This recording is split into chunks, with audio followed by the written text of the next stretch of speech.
Hello and welcome to our live stream on the Friday. A little bit of a different day. Just checking now that we're going to going live. Says excellent connection here. Haven't actually got the picture yet to confirm that I'm live, but anyway, I'm rabbiting on to say welcome again to the live stream.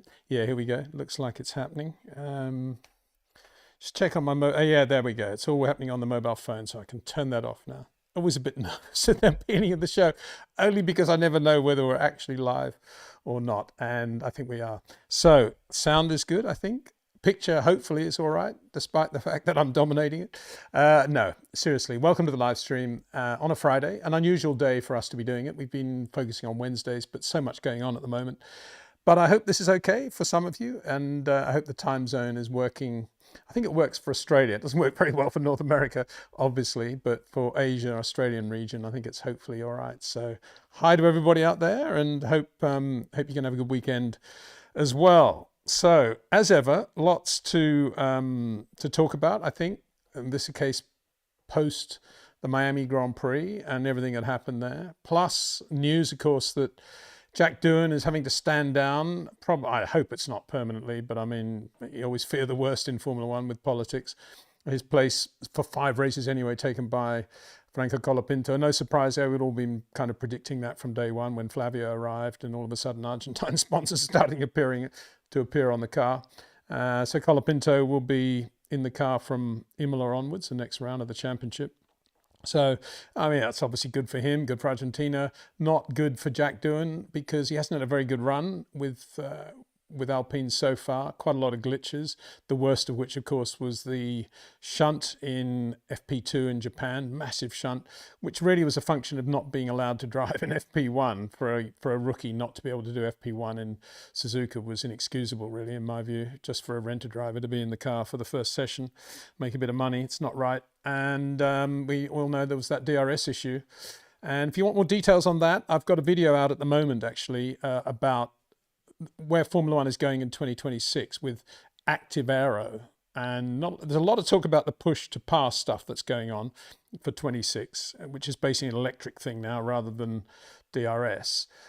But we're also going to have active aero, not to facilitate overtaking, but just to make the cars quicker in a straight line, because the powers that be are concerned that they're not going to be that quick in a straight line compared with this year's cars. And they're very worried about numbers. And when I say numbers, I mean how quick they are.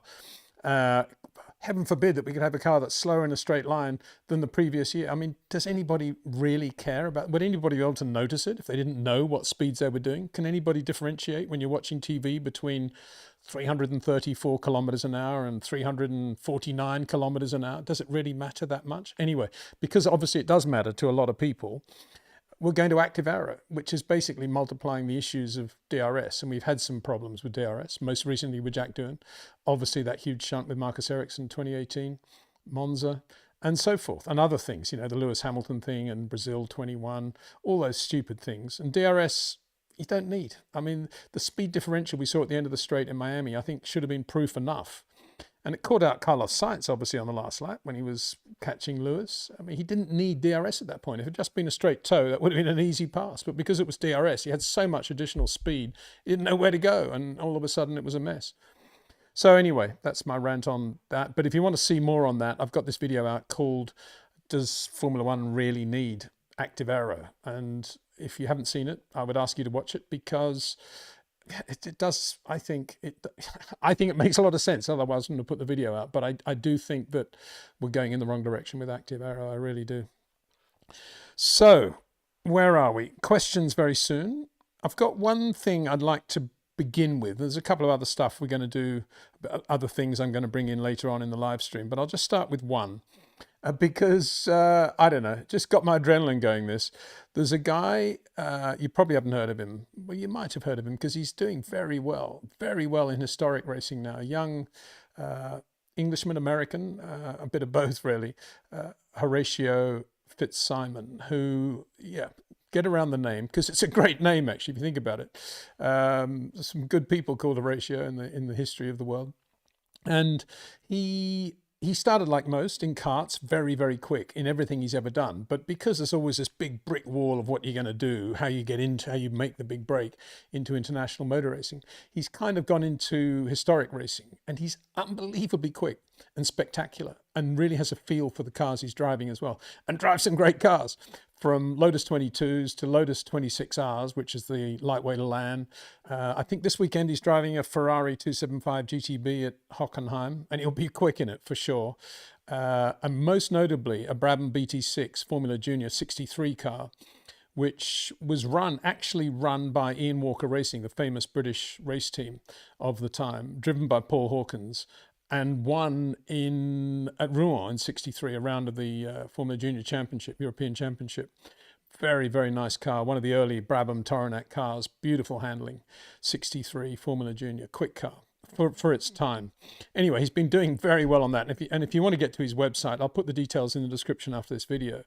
Horatio Fitzsimon. He's got a video, an onboard of him at the Alton Park Gold Cup, which he starts last for whatever reason, some drama in qualifying. In other words, he's 33rd on the grid, and he wins the race on the last lap. It's the most incredible thing. Anyway, even better than that, I think, is a recent video he's put out of his onboard of a pole lap he got at Ricard recently in the BT6. And it was a new lap record as well, track record, I think they call it if it's the pole. And he won the race as well. And I'm going to show that in a second, but just as a quick intro, this is what he looks like in the 26R. I'm just saying a few words.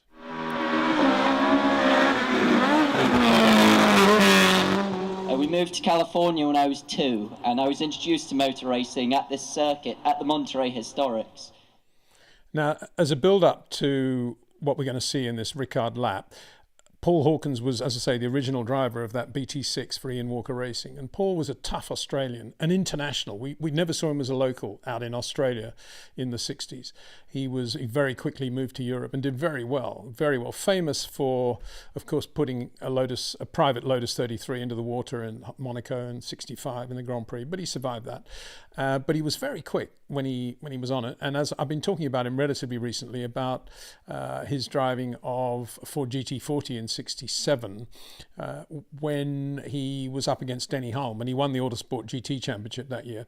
Admittedly, the car was a little bit lighter than the Sid Taylor car, but Paul was really quick, have no doubt about that. And he came out to Australia in 68 in just out of the blue, really. It was a September meeting, Warwick Farm, and he suddenly appeared in a GT race in a Jackie Epstein owned, and Jackie Epstein was a good buddy of his and a car owner, former driver as well, actually, Lola T70 Mark 3B. So I just couldn't believe it. There was Paul Hawkins, and that's him in the jacket.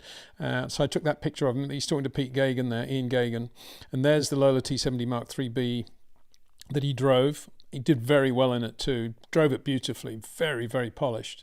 Sadly, he lost his life in 69 in a car like that, not actually that car. But, you know, that's what happened in those days. Very, very sad. Anyway, Horatio got more and more interested when he was asked to drive this BT6, which is owned by a company called ART in the States, I believe. And he went onto eBay, and he actually found this picture on eBay of Paul Hawkins sitting in the BT6. And it's actually signed by Paul, as you can see there. Really nice, eh?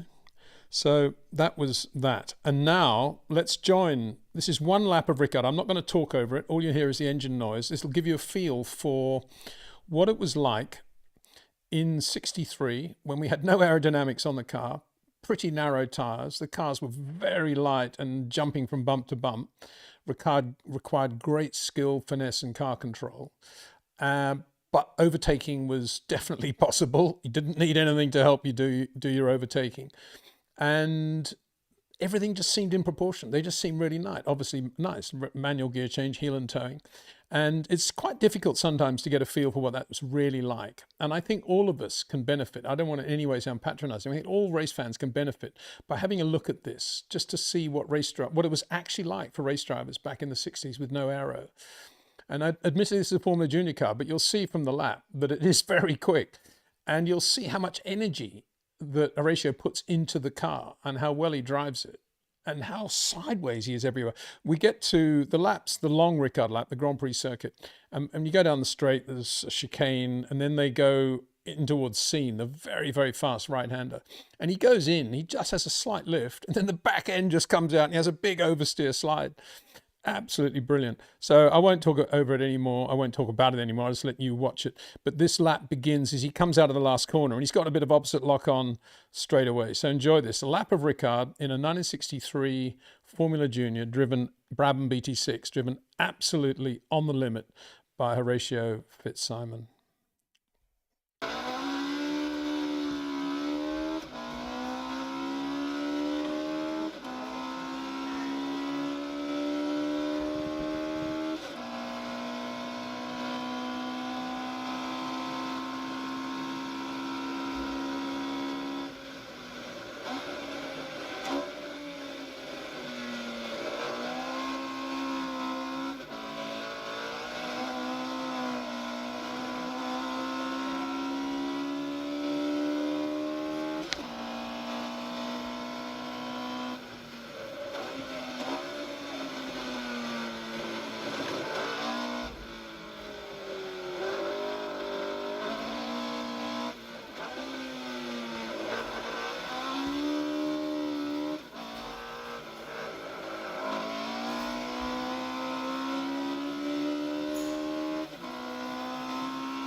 Isn't that brilliant? Do you see the oversteers? He went into Scene everywhere, really. I mean, just sliding the car. I can't think of any racing driver in the world, even current Formula One guys, who watching that wouldn't think, yeah, this is brilliant. It sums everything up about, well, obviously about that era, but also about, you can really see how a racing driver can work. A very good racing driver has to work in the cockpit of a car. And yeah, Max is doing, he's doing similar things, but in much smaller degree, because everything is shrouded by downforce. All the same dynamics are in play. It's just that it's so much more visible with that. And Horatio, what a driver. For sure, this guy's got a future in, I don't know, going to win Le Mans and all probably in that part of motorsport, I would imagine. I can't think of any decent team that wouldn't be on the phone to him right now. He's that good. But I just hope he never loses that touch with historic racing, because he's so good and he drives those cars so well. Just breathtaking, and I hope you enjoyed that. It was, and a big thanks to him as well for letting me use that video of the car. Really, really good. So no more. I've got something else I'm going to talk about a bit later on, but I won't do it all at once. So let's just have a look at some of the questions as we get into it. These are just people that have been queuing up to get into the chat box. So inevitably, here we go in starting order. Sheriff of Sandovote, hello there. Looks like a nice picture of Alain and Niki Lauda and your photo there. Hi, Peter. Hope you're well. Never quite understood, why did Lauda leave Brabham from one day to the next? Frustrated? ? Yeah, well, you're talking about, 79 Canadian Grand Prix it was, I think, wasn't it? When he I think he did the first session or something, and he just walked out walked out of the team, and it was quite cool actually how he did that. I mean, that to me that always suggested there was something going on there between Nicky and Bernie, and Nicky was not very happy with life at that point.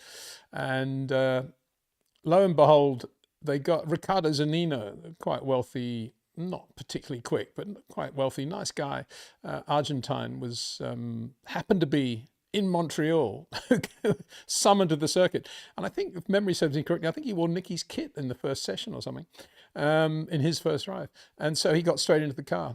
And yeah, why did he do that? I think he just, I mean, I always felt he just got sort of tired of the whole Bernie thing. I think it was quite a refreshing change after Ferrari. And of course, he walked out of Ferrari as well. He's quite good at doing that, Nicky. He just walks out of teams when they least expect it. That was the 77 Canadian Grand Prix, just after first practice, or even before first practice, I think. And he just disappeared, said, no, I'm going to retire, or not, I'm going to drive for Brabham next year. I'm not going to do any more races for Ferrari. He just won the championship, drivers' championship. That was that. As a result, Gilles Villeneuve had his first Grand Prix there. But Nicky was there at the track, at the hotel and everything else, and just suddenly decided not to race. And it was a similar thing also in Canada, actually, this time in Montreal, as distinct from Mosport. And I think at Ferrari, he was just fed up with all the politics, Foggieri, not Foggieri as such. I mean, Foggieri wasn't political in any ways, but I think he was a little bit, in Nicky's mind, things weren't always going the way they should technically, and it wasn't as efficient as it was back in the early mid-70s when he was there, 74, 75, when he was really on top of it. I suppose some of it was Carlos being in the team, annoying him, winning some races, and being as quick as he was. I think he would have been happier if Clay had stayed.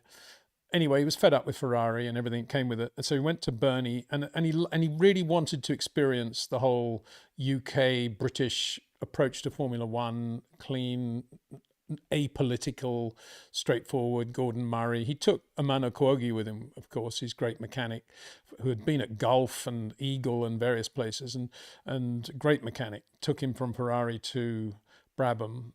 Actually, I think he got Alpha to pay for it. He was effectively an Alpha employee, which worked well for Bernie, and of course went to Alpha Engines. And 78, the car was the year of ground effect really coming in for the first time. And of course, the Brabham Alpha with its flat 12 engine was useless in that area.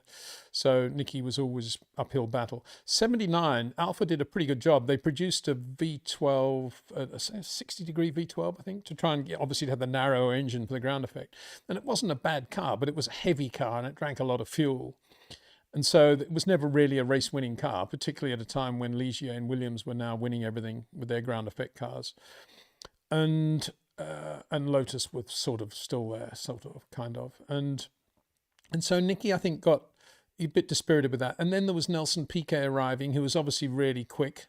And I think he just looked ahead to 80, 81. And yeah, he knew they were probably going back to Cosworth engines. And he just thought, Piquet with the Cosworth, I'm going to be fighting against that. Bernie's probably more pro Piquet than me. I'm not getting paid as much as I should. And he had these plans and these ideas to go and do his own airline. And that was it, really. That was the clincher. I think it was money driven quite a lot, because he would, no way he would have been earning a lot of money from Bernie, and Bernie just didn't pay drivers a lot of money. Relatively not bad, but not great. But he potentially could do what he wanted to do with a completely self-owned airline, which he did. Started Lauda Air, and it was a big success. And then he came back again, 82. So yeah. I think it was a combination of things, really. Not really a good answer, I suppose, but what can you say? That was it. Very strange, the whole thing. Another one from Sheriff of Sanderboat. What is it like to be an F1 driver manager? What qualities do you need to do the job well? And do you think the role has changed much compared when you were with Nigel? Well, I'll make it clear, I wasn't actually Nigel's manager as such. He had a guy called Mike Watt for a while, who his claim to fame was that he'd managed Lester Piggott, the jockey, and Nigel thought that was quite impressive and signed him to a deal. And his big contribution was to get Nigel to sign a letter of agreement with Ferrari, the back end of 86, which of course he then had to pay to get out of in order to stay at Williams for 87 when Honda and Williams made him a much better offer. So that was a bit of a mess. I don't think we saw much of him again. And then after that, Nigel was pretty much his own man, other than the fact that, yes, I was very close to him and we used to talk a lot on the phone, I don't know, 2 or 3 times a week. And for a long time, I was with him all the time at races. And so what was it like at that time? For me, it was total belief that this guy was going to make it. But because it was so difficult for Nigel to get a decent car and a decent drive and a decent team with decent, well-financed team, that was always the uphill battle. And for a long time, I'll use the word we, didn't know on a Monday morning where Nigel would be racing and if he would be racing. Good example, beginning of the 83 season, after Colin Chapman had passed away in 82, back end of 82, Peter War rang Nigel. I remember Nigel ringing me minutes after the phone call from Peter War. And Peter War had basically said, he was the team manager of Lotus, the new boss, if you like. Nigel, we can't really find anyone to replace you at the moment. We're trying to get Derek Warwick, but it's very difficult. So we'll let you drive the car on a race by race basis, but be ready to stand by, to stand down if we need you to. That was the offer. And that's not good for a driver's motivation, and so you ask what it's like to be a driver manager. My job at that point was obviously to keep Nigel as calm and as positive as possible, which wasn't that difficult because Nigel was very positive always in terms of his own ability and what he was going to achieve. So a lot of it was that. I think ultimately it is about making sure you're with a guy that you believe has the talent to make it to the top, and in my case that's always based on how they drive and how they use the front end of the car and whether they do all the things that we talk about on this channel. And I really felt that about Nigel, and as various other drivers have come across my bows at various stages, and I've always thought, yeah, this guy deserves to make it because he has this talent. I don't think it's changed that much in terms of what you have to do. With Nigel, a lot of my effort was on just trying to get money for him, particularly in the Formula 3 days. So I used to spend a lot of time writing presentations, phone calls, getting to the office 6 in the morning, trying to ring people in their time zone at the right moment, following up with letters. It's a bit soul destroying. But if you really believe in something, you just have this passionate thing in front of you and you just get on with it. I think today it's a little bit more liaising between the drivers and the teams. It's a bit like sort of being a political lobbyist more than anything else. I think having to raise the money's not, I think it would be very good, but it's very difficult today to do it around a team that you're trying to aim for, because that team's got its own commercial deals and all the rest of it. And it's a bit of a minefield. I mean, when I did the deal with Nigel with Pace Petroleum, the deal was that if Nigel got into Formula One, we would carry the logo on Nigel's helmet and overalls, and he did. And it was a great deal for Pace. But it was because it was in a time when you could do that sort of thing. And Nigel said to Colin Chapman, when Chapman gave me that first opportunity in Formula One, I've got to have this logo on my helmet. And Colin said, yeah, no problem.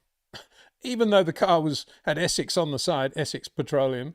Well, it wasn't so much petroleum, it was oil, futures and stuff. But nonetheless, it was in the same sort of market sector. And there's a different oil company on Nigel's helmet, but he did it. And I always felt good that we put together the right deal there. And I used to do lots of contra deals with the magazines that I worked for, trying to get free advertising space for the sponsors that I was talking to for Nigel and things like that, mixing and matching.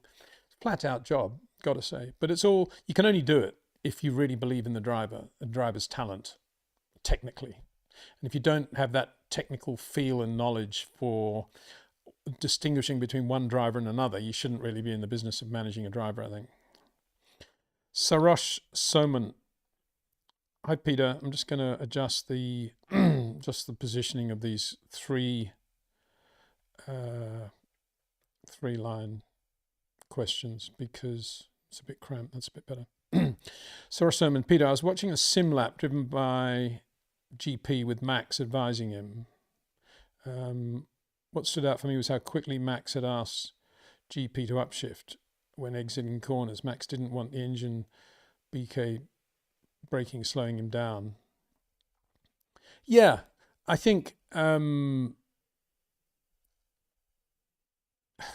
don't want to sound as if the old days were the key. But if you talk to any of the great drivers in the days of manual shift, always, I'm talking about the great drivers now, if it's iffy, you'd always go for a longer gear. Out of a corner, into a corner, if it's maybe third on the limiter or fourth, you'd take it in fourth. And that was an example between Carlos Reutemann and Alan Jones through the fast S's in Buenos Aires. Carlos would take them in fourth, Alan was in third. And Alan had a little bit more sort of torque on the engine because of the high revs, but Carlos was in fourth and everything was just beautifully harmonious.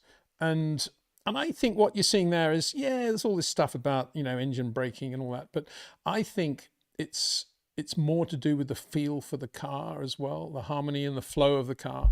And it doesn't surprise me at all that Max was asking for, I think what he's saying is he's asking for early upshifts, I think is what we're saying there, right? And I think that's absolutely spot on. There's one area where a sim maybe is quite accurate. So thank you for that. Dillstar22. Hi, Peter. I hope all's well. Yeah, very well. Thank you very much, Dillstar. And now a question from Dillstar. First Aston this year are so slow. Yes, they got points in the sprint, but it's still bad in the races. Yeah, it is terrible, isn't it? I think everybody has to be just projecting through to 2026 now. And I can't imagine right now that Adrian Newey is not at his drawing board sketching the 26 car and probably also sketching factory layouts and organograms of who's going to do what, how they're going to build the car, the structure of, he's probably on top of everything, the personnel, the organization of the new factory there. The whole thing will be an Adrian Newey production, which is pretty scary for everybody else, I think, because it'll be very good for sure. And of course, the Strolls have got the money to pay for all that. So that's what'll be going on. And as a result, eyes off the ball now, trying to get the best they can. Fernando had a pretty good qualifying session, didn't he? But messy racing stuff in the traffic, and it wasn't necessarily his fault, but the cars, Stroll, not doing too badly, but not very good. And so, I don't know. It's difficult to imagine how they can be so slow, I have to say. When you see the racing bulls going as well as they are, why aren't Aston at least as good as that? Why isn't Alonso at least out qualifying Isaac Hadjar? But he's not even doing that. It doesn't even look like it. It's not as Lewis sometimes either. Dillstar22 again. Second, do you think Aston can be any good next year? What are your thoughts on engine, car, Alonso? Well, as I've just said, I think they will be very good next year. I can't imagine how they wouldn't be unless there's some major glitch with the Stroll-Adrian Newey relationship, which of course is always possible. So engine, Honda, they'll be good. Adrian knows the Honda power unit stuff as well, people and the way Honda works, so that'll be pretty seamless, I think, for them. You've got to go into, if you're thinking about 26, you've got to think Aston Martin are going to be a front runner. I would be shocked if they're not capable of putting a car on the podium in the first 2 or 3 races next year. With Alonso driving, and if Alonso isn't chosen or he retires or whatever, I don't think he'll retire. He'll definitely want to be in that car, absolutely for sure.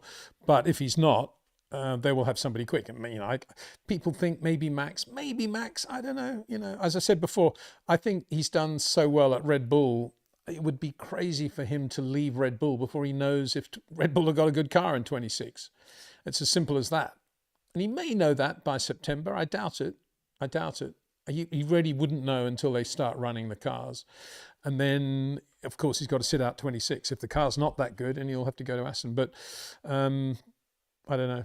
He might just pitch in and just say, right, we'll go to Aston. You see, there's some rumours about, in the Italian press, that Ollie Oakes, who has just resigned as team principal, who was a bit of a non-job when Flavio Briatore arrived, got to say. But even so, they were getting on quite well. And Ollie's a really good bloke. I love his racing brain, good guy. We've done some interviews with him on this channel. And he resigned very suddenly last week, or early this week, actually. And it turns out, I think it's because his brother has got into a legal criminal drama. And his brother was a director of High Tech, which was still continuing to run. So Ollie, I guess, has had to resign from Alpine to sort that out. But the Italian press is saying, maybe Ollie's going to go to Red Bull and replace Christian Horner. Well, again, I suppose Christian can do whatever he wants, and he may well retire at the end of this year and decide he's had enough. And if all that's happening, then that really would mean Max will think again about maybe staying and would look at going to Aston Martin. So I'm not saying, oh, if Ollie Oakes is coming, Max will leave. He'll probably think, I agree, most of us think Ollie's a good bloke, and he'll probably think, oh, that'd be good. But, it's not quite the same, is it? You got John Wheatley doing a good job now at Sauber. You've got Adrian at Aston Martin. You've got Rob Marshall at McLaren. The golden days of Red Bull very, very quickly going away, although it's still a good race team. Still a good racing, well, it's kind of a good race team. More dramas in the pit lane recently than we've seen from Red Bull ever, really. And ultimately, it's only a P4 car on a day when he's on the pole and leads the Grand Prix, which is not very good either. So we'll see. Can we say, well, let's see how it is after the Spanish Grand Prix when the whole front wing revision thing comes into play? Well, everybody's had so long to get ready for that I can't imagine it's going to change much anyway. I was talking to Scarbs about that during the week, and he said, yeah, I can't see it changing much either. So, it's maybe Max will be in that in that Aston Martin. Aaron Lee. Hi, Peter. Do you find teams nowadays place more, less, or about the same emphasis on developing cars for next season as opposed to the current season than in past decades? Well, there's a little bit more talk about it, partly because of the whole budget cap thing, and you're having to allocate funds for next year's car and this year's car and all that stuff. But generally, there's a pattern in racing, which is that if you're very quick and you're fighting for a championship with another team, you focus on that, thank you very much. But if you're in an Aston Martin situation and you're not going very well, you think, oh yeah, 26. It's nothing magical about that. So I think, in answer to your question, I think the budget cap makes people a little bit more circumspect about how they spend their money on this year's car or next year's car. But it really depends how you're going at the moment. I think Mercedes are probably in quite a difficult position because it looks like they're starting to understand kind of how to run this car. I mean, they'd really like to sign off from 2025 saying, right, we totally understand what we got wrong and what we need to be doing now to make this car work. Okay, it may have no relevance to the 26 car, but at least we can draw a line under it and we know what we were doing wrong. I'm not sure they're at that stage yet. I think they're a bit nearer to that point. And so there's always an attraction for continuing to work on the current car so that you can get all the answers you need. As I say, 26 is so different that maybe that doesn't apply anymore. And everyone will just be thinking, oh, thank goodness we got rid of these cars. Everybody except McLaren, that is. And we'll see what happens in 26. Sema Dragun. Hello, Peter and chat. Hello there. Welcome. Nick THKS. Nick Thix. Hi, Peter. Do you think countries with multiple great circuits should swap them around every couple of years for variety? E.g. Suzuka and Fuji. Great circuit, Fuji.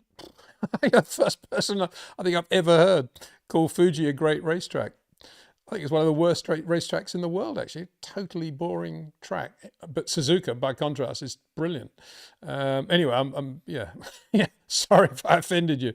I know what you're getting at, though. Should we have Zolder in Belgium as well as Spa? That's a good example. I'm in Silverstone. Brands, Donington. I don't know. It's all a question of money and who can get the money and who can't. I think before we get around to swapping within a country, I think we need to work out why we haven't got a German or a French Grand Prix, bearing in mind how important those two countries are, not only to current Formula One, but to the history and heritage of Formula One. And we don't have a German Grand Prix. We don't have a French Grand Prix. What's that all about? We need to get that sorted.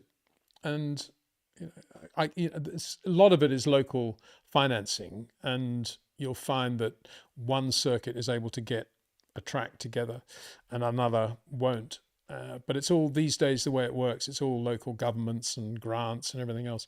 Speaking of which, I will just show you these. There's two pictures from Diego Marino, who lives in Madrid, who sent these to me yesterday, actually. He was just driving around the circuit layout. Looks a bit like Tripoli there with the palm trees, isn't it? The old Tripoli circuit in 35. And you can see an earth mover on the right, something happening. And his caption for the picture on the left was, I hope they keep the palm trees.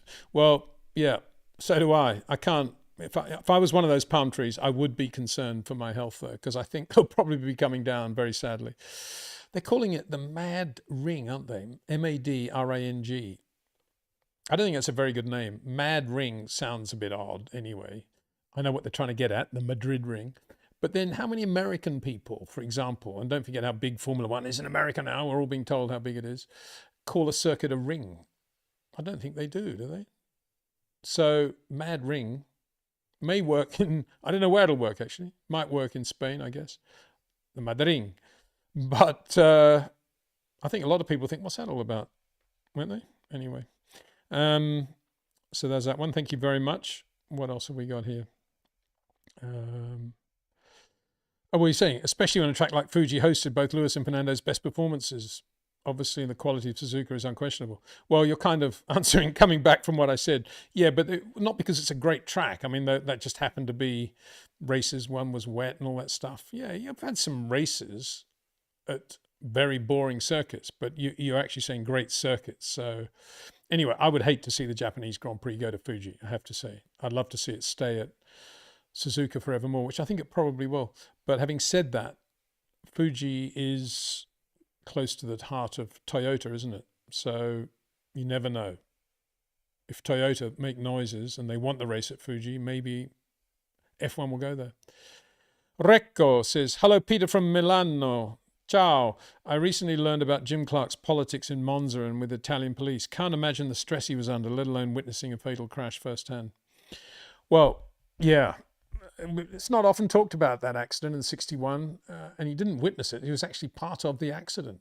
And Taffy Von Trips, who was potentially going to be world champion that day, was in one of the shark-nosed Ferraris, along with Richie Ginther, Pedro Rodriguez, and Phil Hill, and didn't know Jimmy was there. I mean, Jimmy had got a tow, and he didn't realize Jimmy was on his left, had pulled out and was on his left going towards the parabolica, and he sort of moved left for his line into the parabolica, and they touched.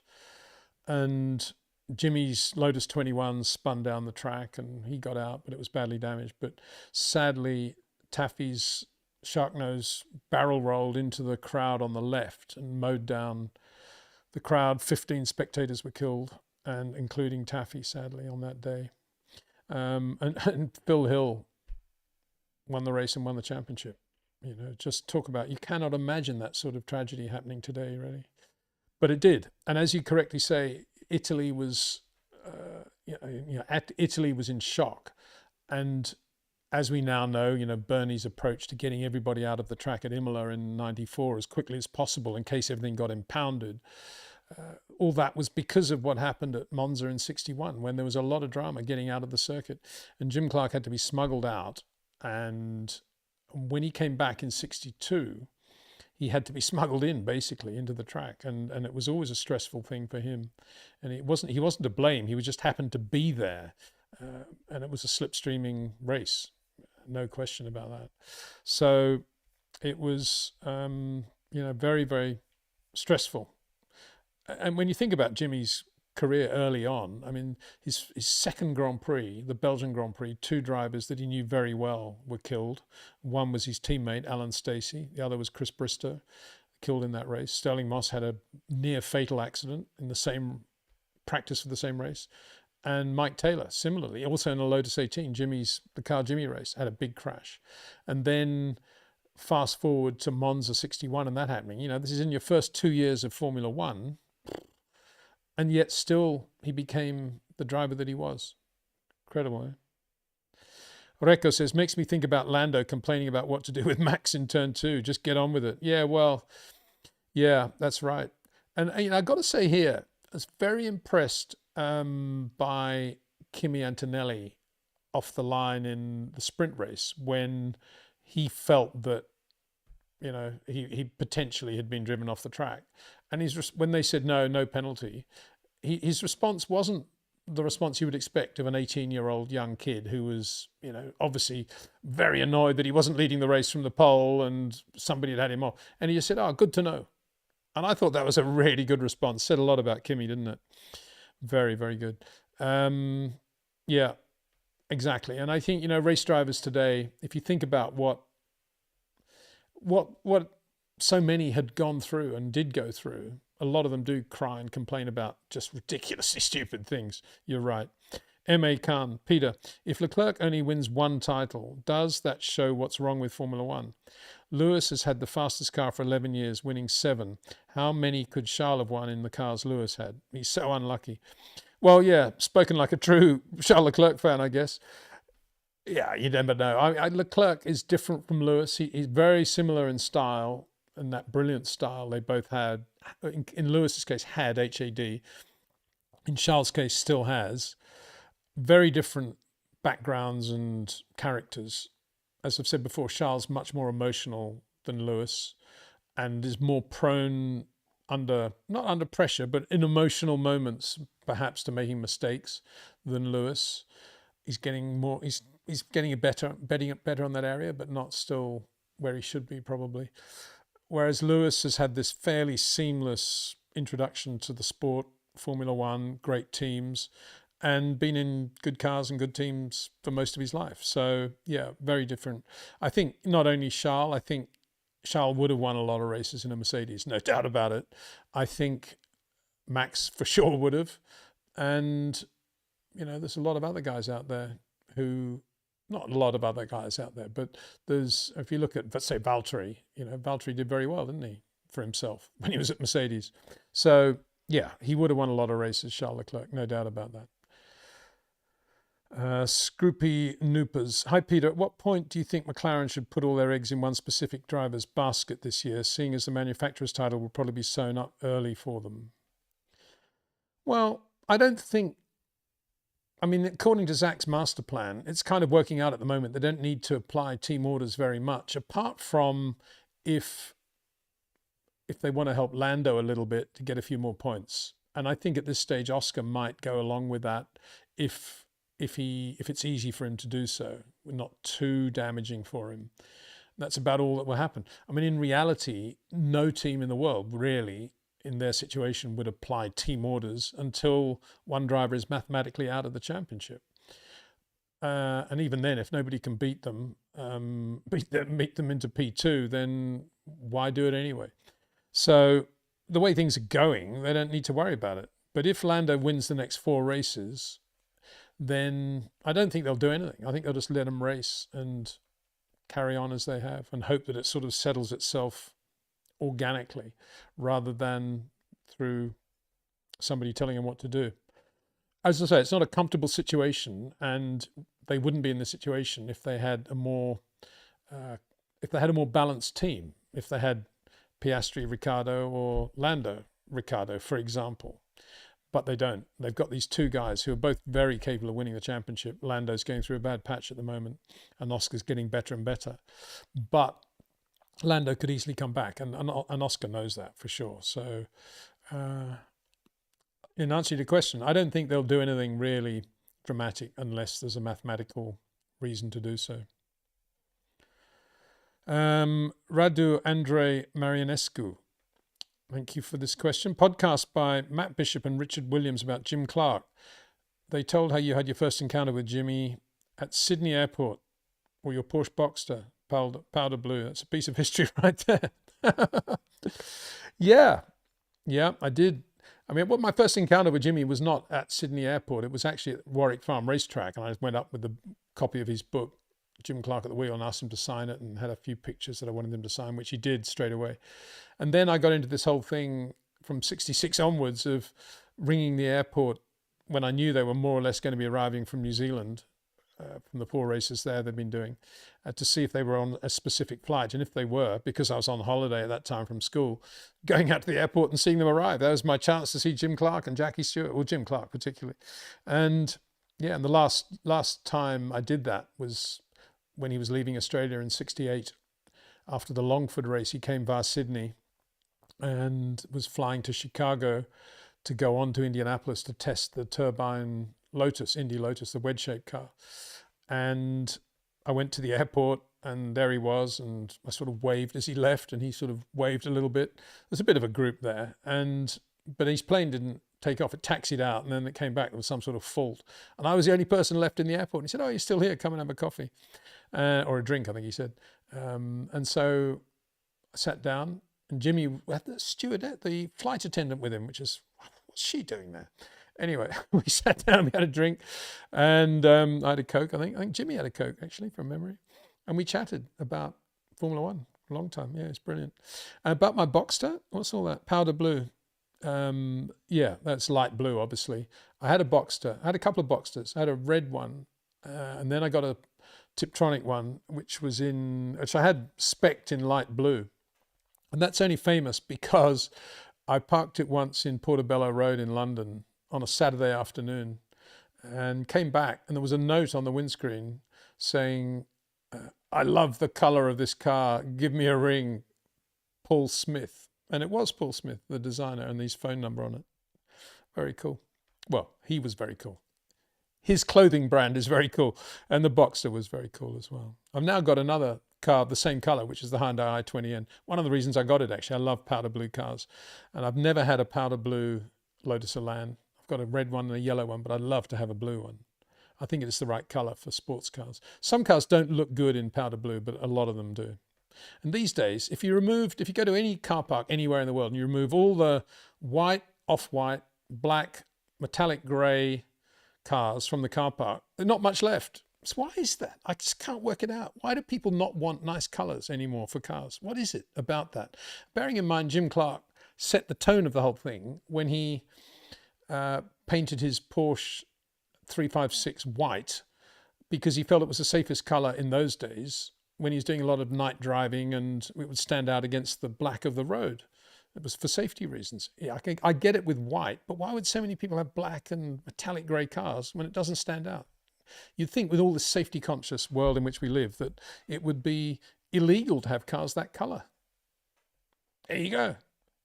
George Pilakos, hi from Gothenburg, Sweden. Hi there. Yeah, Sweden, another of my favourite countries. Attended many Swedish Grand Prix at Anderstorp, Clips, F1. Salute, young sir. Thank you very much. I really enjoy that use of the word young there. He says, having spoken to Nigel Mansell yesterday on the phone, and we were, Nigel was telling me about his aches and pains, and I was telling him about my aches and pains, and there you go, two old men talking away. But Nigel, just in case you're wondering, is in very good form now. He's had a few ops recently, but he's his whole basis on how he is what his golf handicap is right now, and it's 3 at the moment. And he recently won a tournament, 2 under par gross on the second day, so he's feeling pretty good about life. Pretty good. Bob, hi Peter. You've taught me. Oh, we had a good laugh actually. I should tell you about it. We had a good laugh about Lewis's radio stuff in Miami. Nigel was cracked up. He didn't hear all of it. When I told him that Lewis had said, "Oh, when you guys have finished having a cup of tea, let me know what to do," and he cracked up on that. He thought that was very good.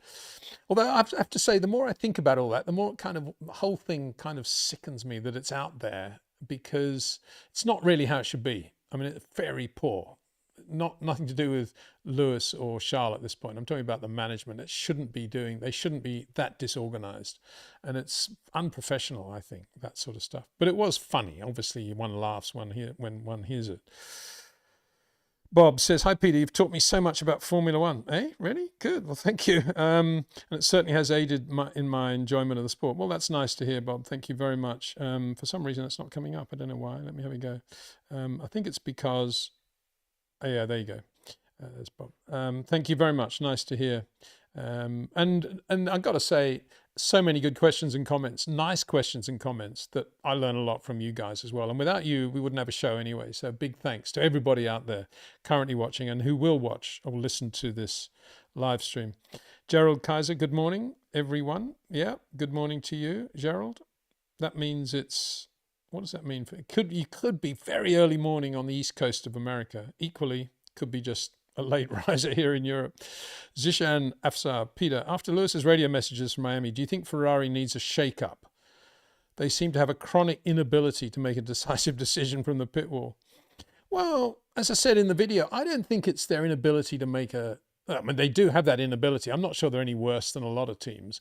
But the reality is none of that should have been discussion points anyway. It should all have been decided before the race. particularly if you're going to start your two cars on two different compounds, it's just absolutely Formula 4 straightforward managerial stuff that you have a policy meeting before the race to discuss what's going to happen if your two cars happen to be running nose to tail on these different tire compounds and one of them's quicker than another because of that. What are we going to do? It's not difficult. You can put through a couple of scenarios and you make your decision on what you're going to do. You don't have a live discussion in the middle of the race. Oh, this is real surprise for us. Here's Lewis, he's on the medium and he's right behind Charles on the hard and Lewis is going quicker. Oh, we never thought that might happen. What are we going to do? I mean, it was just pathetic. Why wouldn't they have discussed that beforehand and come to a straight decision on what to do? It's not difficult. As Maurice Nunn, the great Maurice Nunn, Ensign Formula 1 team, great race engineer, Ensign Formula 3 car, great Formula 3 car, always used to say, there's no magic, it's just logic. And I got to say, as I said to Cameron the other day, I'm very disappointed, really, that, well, we should be disappointed. Sounds arrogant, but we should all be disappointed that that hasn't come with Freddie Vasseur. You imagined that that's what he would be, a complete disciplinarian, very, very organized, very, very rigid in the way the team is structured. And I've got to say, to some extent, that's how I think Jean Todt was. And you'd imagine that Vasseur would be sort of Jean Todt 2.0 in that respect, but he's not. Well, by the evidence, he's not. And then again, if you look at that, and then you say, and also, he didn't get Adrian Newey, and he has decided to stick with the homegrown boys and girls, and he's actually said, and he will be kind of in charge of parts of the technology himself. And then they didn't get Adrian. I've always said that if you've got Charles Leclerc and Carlos Sainz, and you've got, I don't know, €1 billion to spend, would you spend that on Lewis Hamilton or would you spend that on Adrian Newey? They didn't actually need Lewis Hamilton. They've got Charles Leclerc and Carlos Sainz. What they needed was Adrian Newey. It would have been much better to have spent the money on Adrian than they have on Lewis. I just don't get it. And you could say, oh, well, all the branding and everything else that Lewis brings and the experience in the 7 world championships. Well, how many world championships has Adrian Newey won? And what's more important, the car or the driver? And yep, the branding, I agree. But if you're winning races and championships, Ferrari's branding takes care of itself. It will just happen anyway. And I think, I don't know for sure. I don't think any of us will ever know. But if it did come down to, well, we've got a certain amount of money here. We can spend it on having Lewis Hamilton in the team. Wow. Or we can spend it on having Adrian Newey do the car for us. Wow. I would have gone for Adrian Newey. Absolutely, for sure. But they didn't. They went for Lewis. And I don't get it. I really don't get it. Nothing against Lewis, because I've always loved Lewis and loved watching him drive. And I'm kind of sad now that he's not driving as well as he apparently used to. Or he's apparently not driving as well as he used to. That's what I mean to say. And I think it's difficult for him. It's very difficult. As I said, if you're a race driver of Lewis's ilk, there are days and moments when you just want to be a race driver and you want to go to Maranello and you want to just have spaghetti with the boys around the corner and you don't want the paparazzi around and you don't want management around, you don't want the sponsors around, you don't want this around, you don't want it to be a palaver, you just want to be a race driver and talk to them and get to know them and learn a few things about the car or whatever it is. And he can't do that because the minute he steps anywhere near Italy or Maranello, he's so big that he becomes, the Lewis Hamilton brand. And that's a problem because he's never really had to deal with that at Mercedes and certainly at McLaren for sure, obviously. But even at Mercedes, I think Toto Wolff did a pretty good job of Lewis being able to be Lewis Hamilton race when he needed to be at the factory and around the factory. And I just don't think he can do that at Ferrari. I'm not saying that's the reason for the issues. That's just one of the things and one of the reasons that Carlos Sainz, Charles Leclerc was not a bad driver combination all along. Defense ruining system, DRS. Thank you, Vertec, DRS. Absolutely. And this whole business of overtakes. Oh, this circuit had more overtakes than that circuit. We got to go there.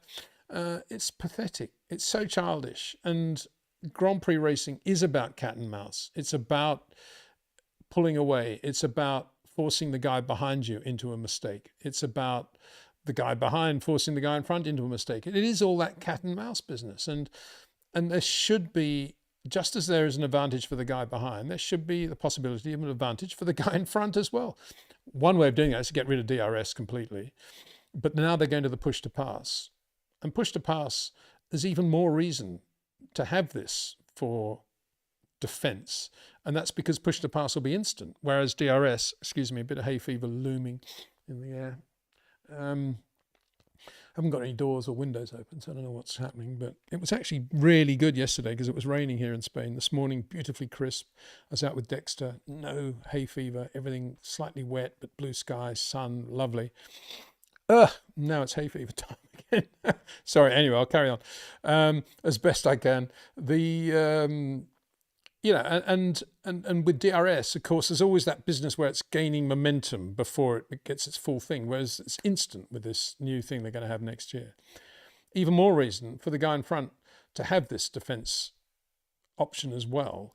And don't forget, you can then reharvest the engine whenever you like. So it becomes a strategy, and the guy in front may decide to use his ability to get away, and he knows he's going to reharvest in two laps time, and the guy behind may be in the middle of harvesting. All sorts of things can come into play, but it'll only work if they allow the guy in front also to have the same push power, instant power, in my opinion. That's how it should work, and they've got the opportunity to do that now.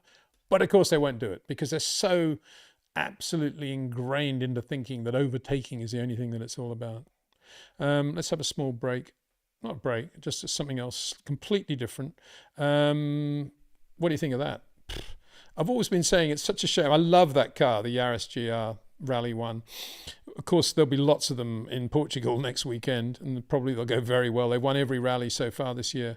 But recently they've had this weird black livery, and they've obviously been watching this channel. It's still not bright enough for me, but it's definitely a step in the right direction away from the black. I definitely like that.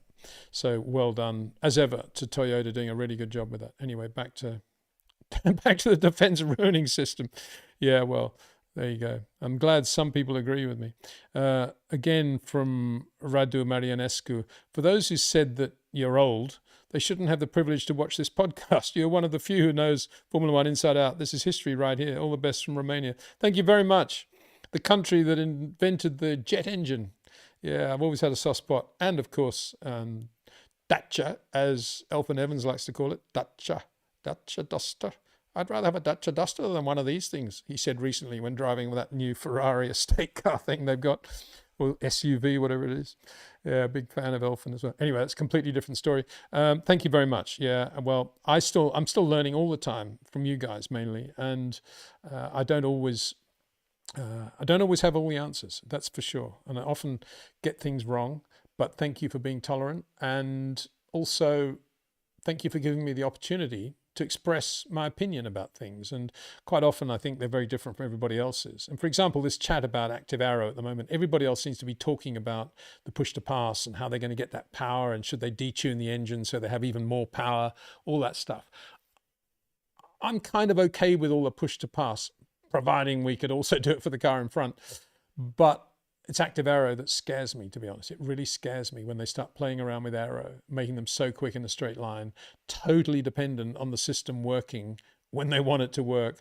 And sometimes when they want it to work isn't going to be the right place anyway. And I'm very nervous about, we've had issues with just the rear wing on DRS, and now we're bringing the front wing into play as well. And I don't like all that artificial playing around with things.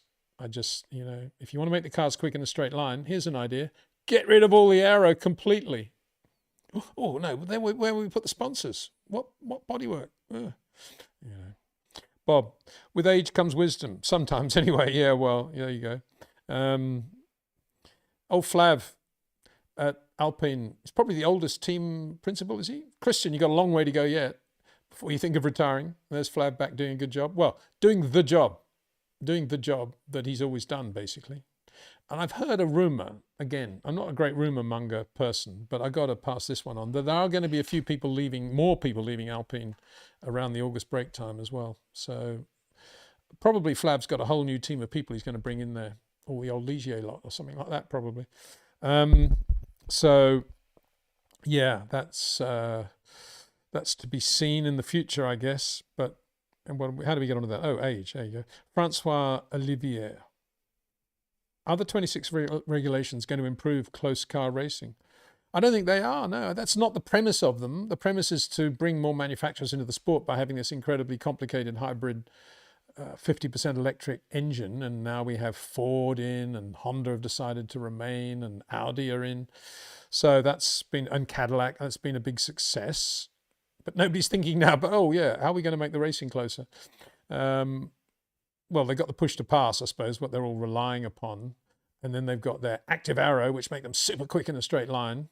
And nobody's thinking what's going to happen to Formula One's stock on Wall Street if there are a couple of big shunts and the racing isn't close because the engines are so complicated that only a couple of teams have got them right. What will happen?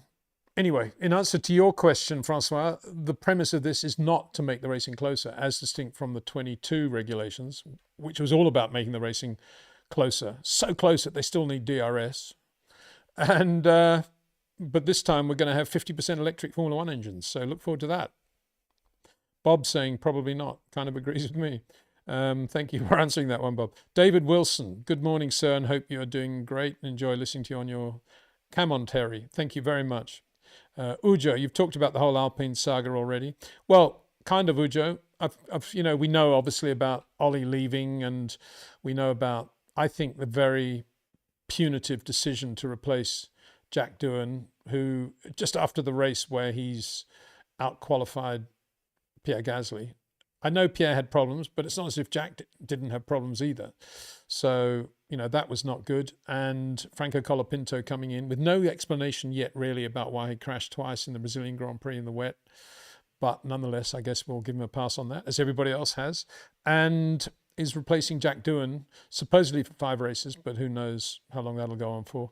Jack is staying on, I guess, because contractually they have to pay him.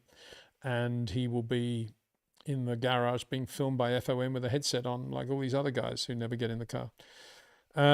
Sadly, but I hope he does get another opportunity. I really do. I rate that Jack Doohan, and I think he's been treated badly there. And about Ollie Oakes, he says it's nothing to do with the Jack thing, his resignation. It was a personal thing, which we now know to be related, I guess, to his brother being arrested for some criminal activity involving large amounts of cash. Seems odd he'd be arrested for that. I mean, isn't that what most race teams deal with all the time anyway? Oops, shouldn't be saying that.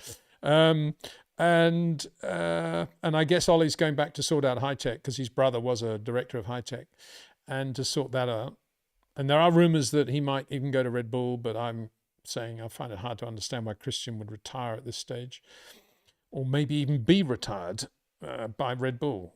But people are talking about that. And I've mentioned also that I've heard that quite a lot of more Alpine people are going to be leaving mid-season of their own choice, not being fired or anything. So a bit of an implosion potentially going on there, but we'll see. They're switching to, what is it? I can't remember if it's Merc or Ferrari engines. I guess it's Ferrari, is it? Or maybe Merc, I don't know. Merc engines probably next year. And so it goes on. Yeah, chaos and flav. But there again, did we expect anything less?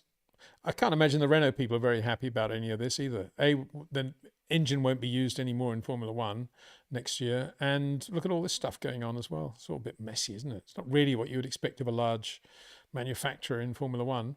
And bear in mind, the whole premise of this championship, the new regulations, is to have all these manufacturers in. Personally, I'd much rather have great race teams in Formula One, as distinct from lots of manufacturers. But that's just me. Sarosh Soman, Peter was following Leclerc in Miami. He was all short corners, flat car, and looked to be on top of the car. Wow, very Rob Wilson-esque. But the car wasn't competitive at all. He was extracting the maximum from the car. He was absolutely on it and not making mistakes. I mean, as I've said with Charles, he does make a few errors on the way up to the race. But generally speaking, sprint race, formation lap aside, or reconnaissance lap, he doesn't make mistakes. It was a sprint race anyway. Who cares? So, yeah, he drove beautifully, didn't he? He drove really well. And imagine how frustrated he was with the whole hard medium thing. But he did come up with a great comment. I love that comment when he eventually given the position to Lewis. He says, I can't, tell Lewis to go faster. My tyres are getting too hot. Of course, Lewis couldn't go any faster then because his tyres had gone off as well. Well done, Ferrari.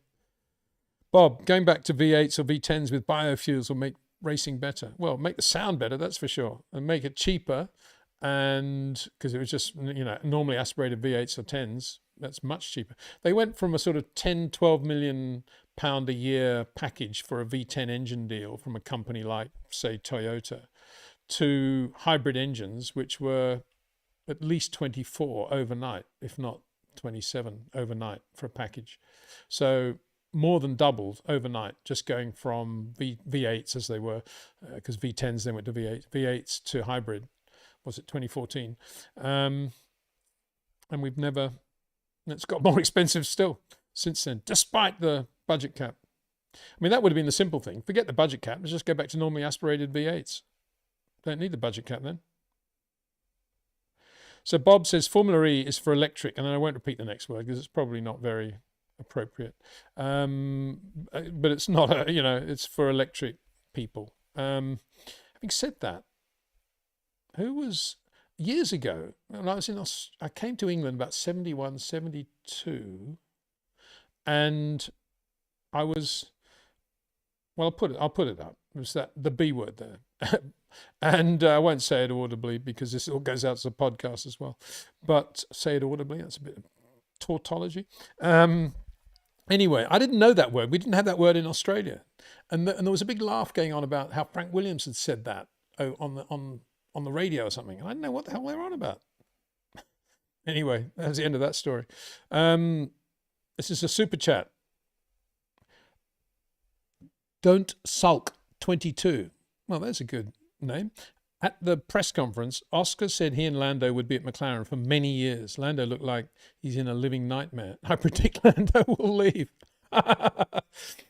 Yeah, I think Oscar really, he's just basing it on the reality that Lando has a long-term contract, but he's not basing it on the reality of Lando having to race against Oscar Piastri, which is quite endearing, isn't it, that Oscar would think that way. But you're right, I can't imagine Lando's enjoying this. But any more than I said he would enjoy it. I couldn't believe he'd renewed his contract as early as he did in 23 for 20, or was it 24 for 25? And now he's done it again. Yeah, they all love Zach and the whole McLaren conference centre thing and, the boulevard. It's all wonderful stuff. But at the end of the day, you want to win the World Championship if you're in a World Championship winning car, do you not? And Lando Norris would have had a much easier job if he didn't have Oscar Piastri in the other car. But he has. So there you go. Zishan Afsar. Peter, what did you make of the Turn 1 incident between Max and Lando? The difference in the time it took Oscar and Lando to get the move done on Max. Well, yeah. I mean, there was a number of points here. One is that I think Lando immediately, this is a problem with modern Formula One. I think the minute it happened and Max sort of came across on him, Lando thought, he's going to get a penalty now. This is mega for me. And that was his main thing, the penalty thing. And the reality is he shouldn't have been thinking that way at all. He should have been thinking, don't worry about the penalty. It may happen, may not. This is in a trillisecond. He should have been thinking this. I'll filter him behind Max now. There's no way to get him on the outside here. Easy to pass him 3 laps into the race with DRS. That's what he should have been thinking. Win the race. But he didn't. He thought, I should have been leading this Grand Prix. He's had me off. He should get a penalty. And it was wrong. It was the wrong approach. And I think that was because of the pressure he's got in having to beat Oscar. So that's where the pressure shows. It's not only just pace. It's things like that. Not thinking clearly.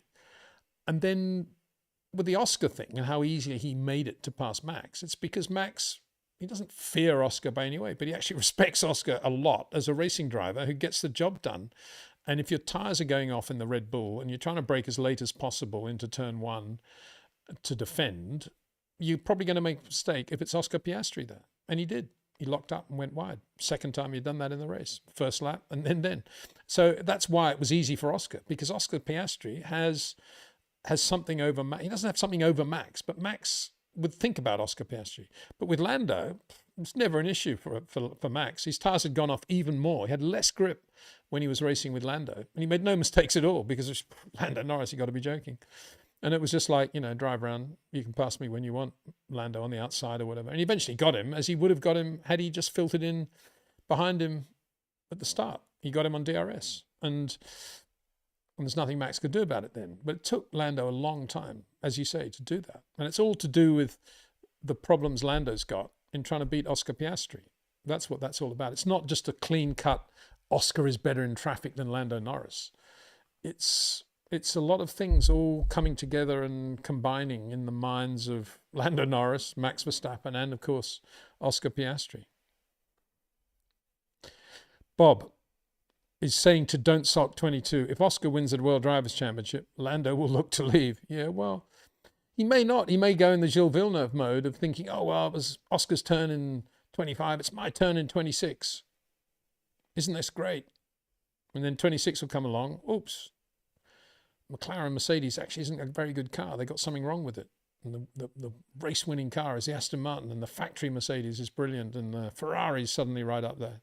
You can never ever bank on the next year's car being your championship winning car, any more than Lando should have said when he crossed the line winning in Abu Dhabi last year. Next year's my year. Cool thing to say. Sarosh Soman, Peter, referring to the grid slot preference to the pole position, 1990 Suzuka, would Senna have hit if it was Mansell instead of Prost? My mind went to that scenario. I don't know why. Well, I mean, that was... What you're saying is if the same thing had happened, Senna had said, I want to be on the left-hand side, and Balest had said, no, you must start from the right, and it was Nigel Mansell on his left, would Senna have driven into Nigel instead of driving into Prost? Answer, yes. I think Ayrton would have done that for sure, because he was trying to make the point that it was his way of making the point, rather obtusely, that if you're going to put me on this disadvantage, even though I've got the pole, I'm going to take an abnormal risk going into turn one, and if the tyres are cold and I hit somebody, that's your fault. Balest. That's basically what he was trying to say. And I don't think Prost got that message, but I think he would have done it to Nigel, because there was always, not bad blood, but there was never good blood between Nigel and Ayrton Senna, going back to, well, a couple of things. Obviously Spa 87, when on the first lap, Ayrton was in front of Nigel for the lead. He was leading the race, came out of Pouhon and basically came out of the power. Effective brake test for Nigel, which he used to do a lot in Formula 3 with Martin Brundle.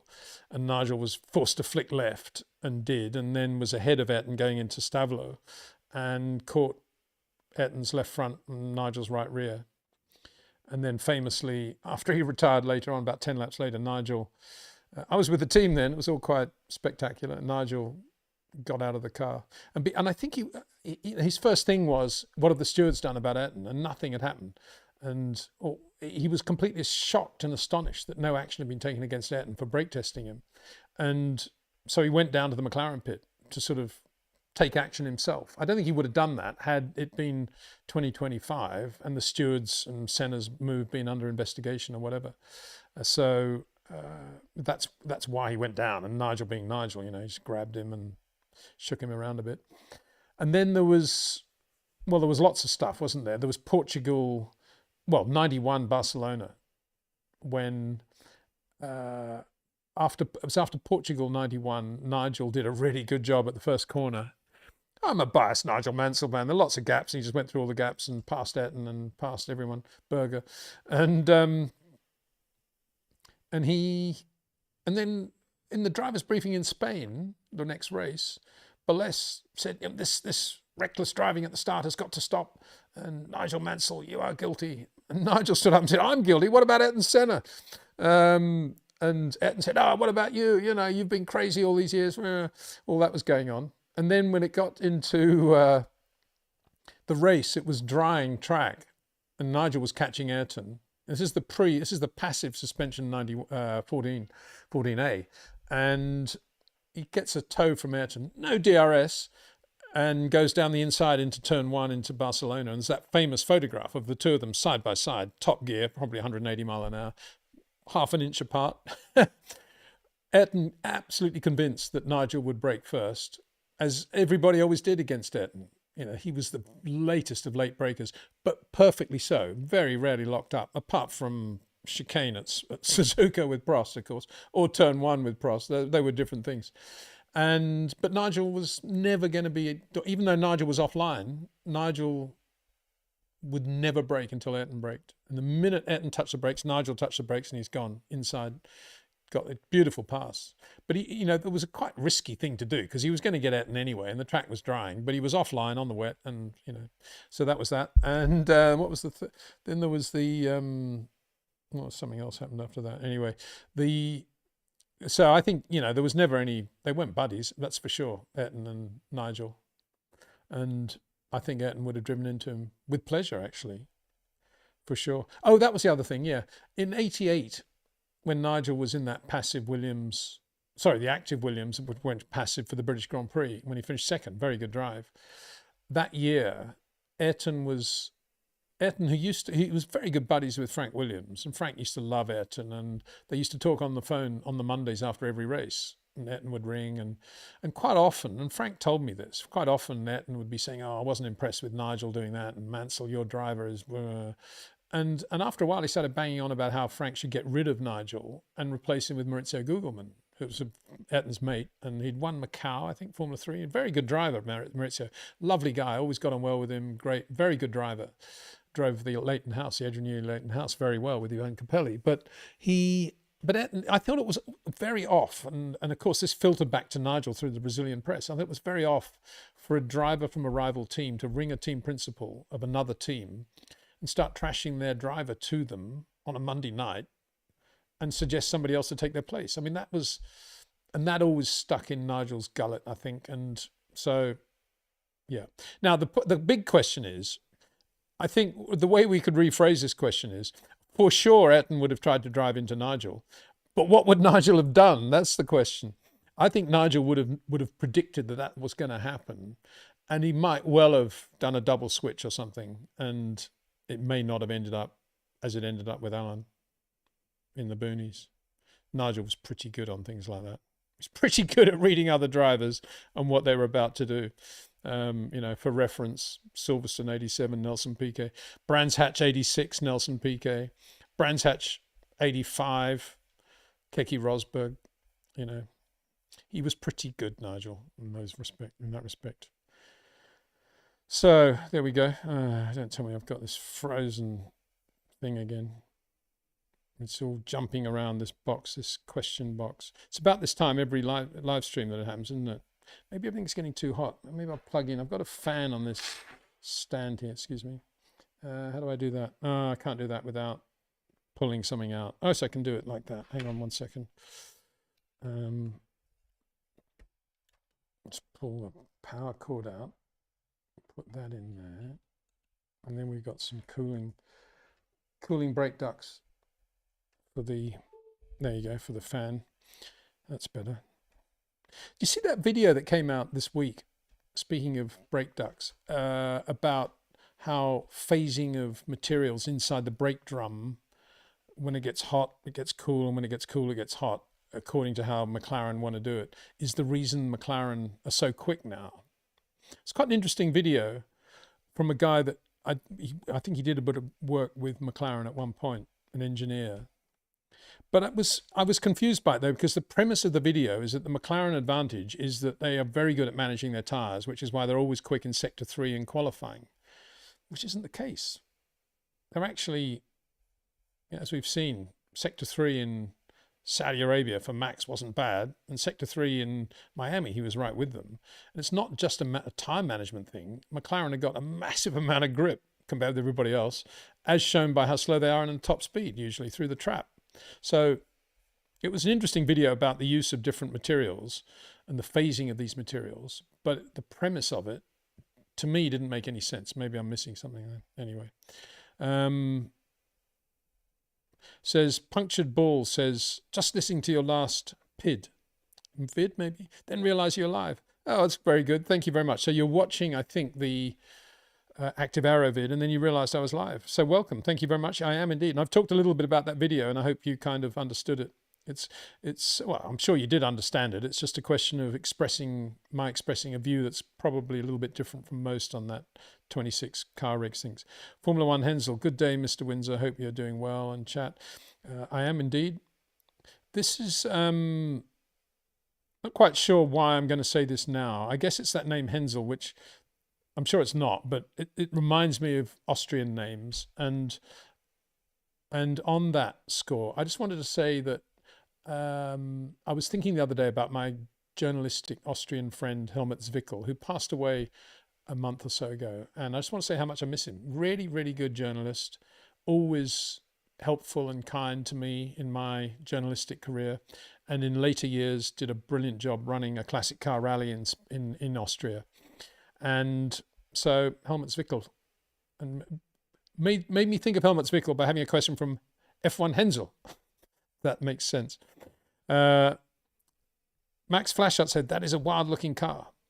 Oh, I guess he's talking about the Toyota Yaris. Yeah, it is. It's a great car, that beauty of a car.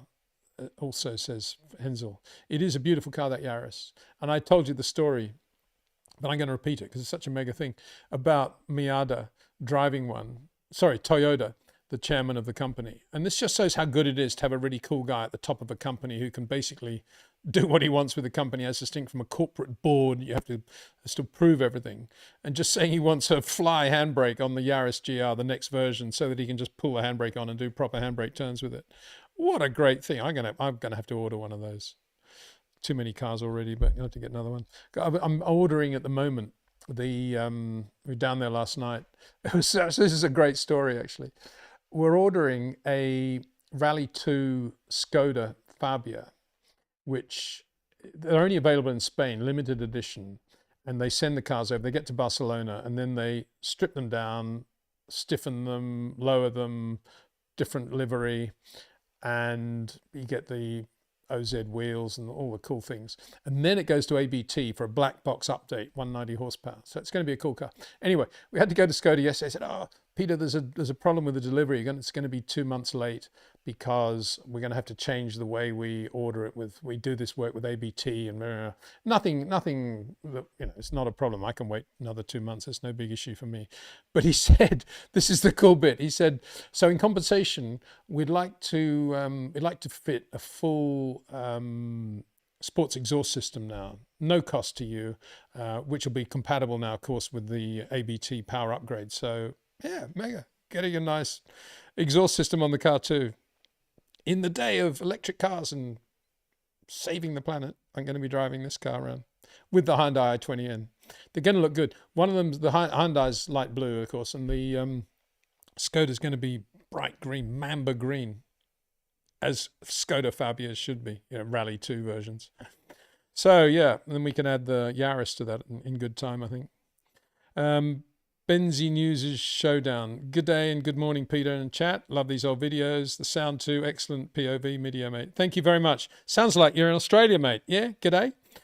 I thought of you guys this morning when I was saying earlier, I went out for an early morning walk with, I call him the D-Dog, but it's Dexter, who's asleep at my feet at the moment.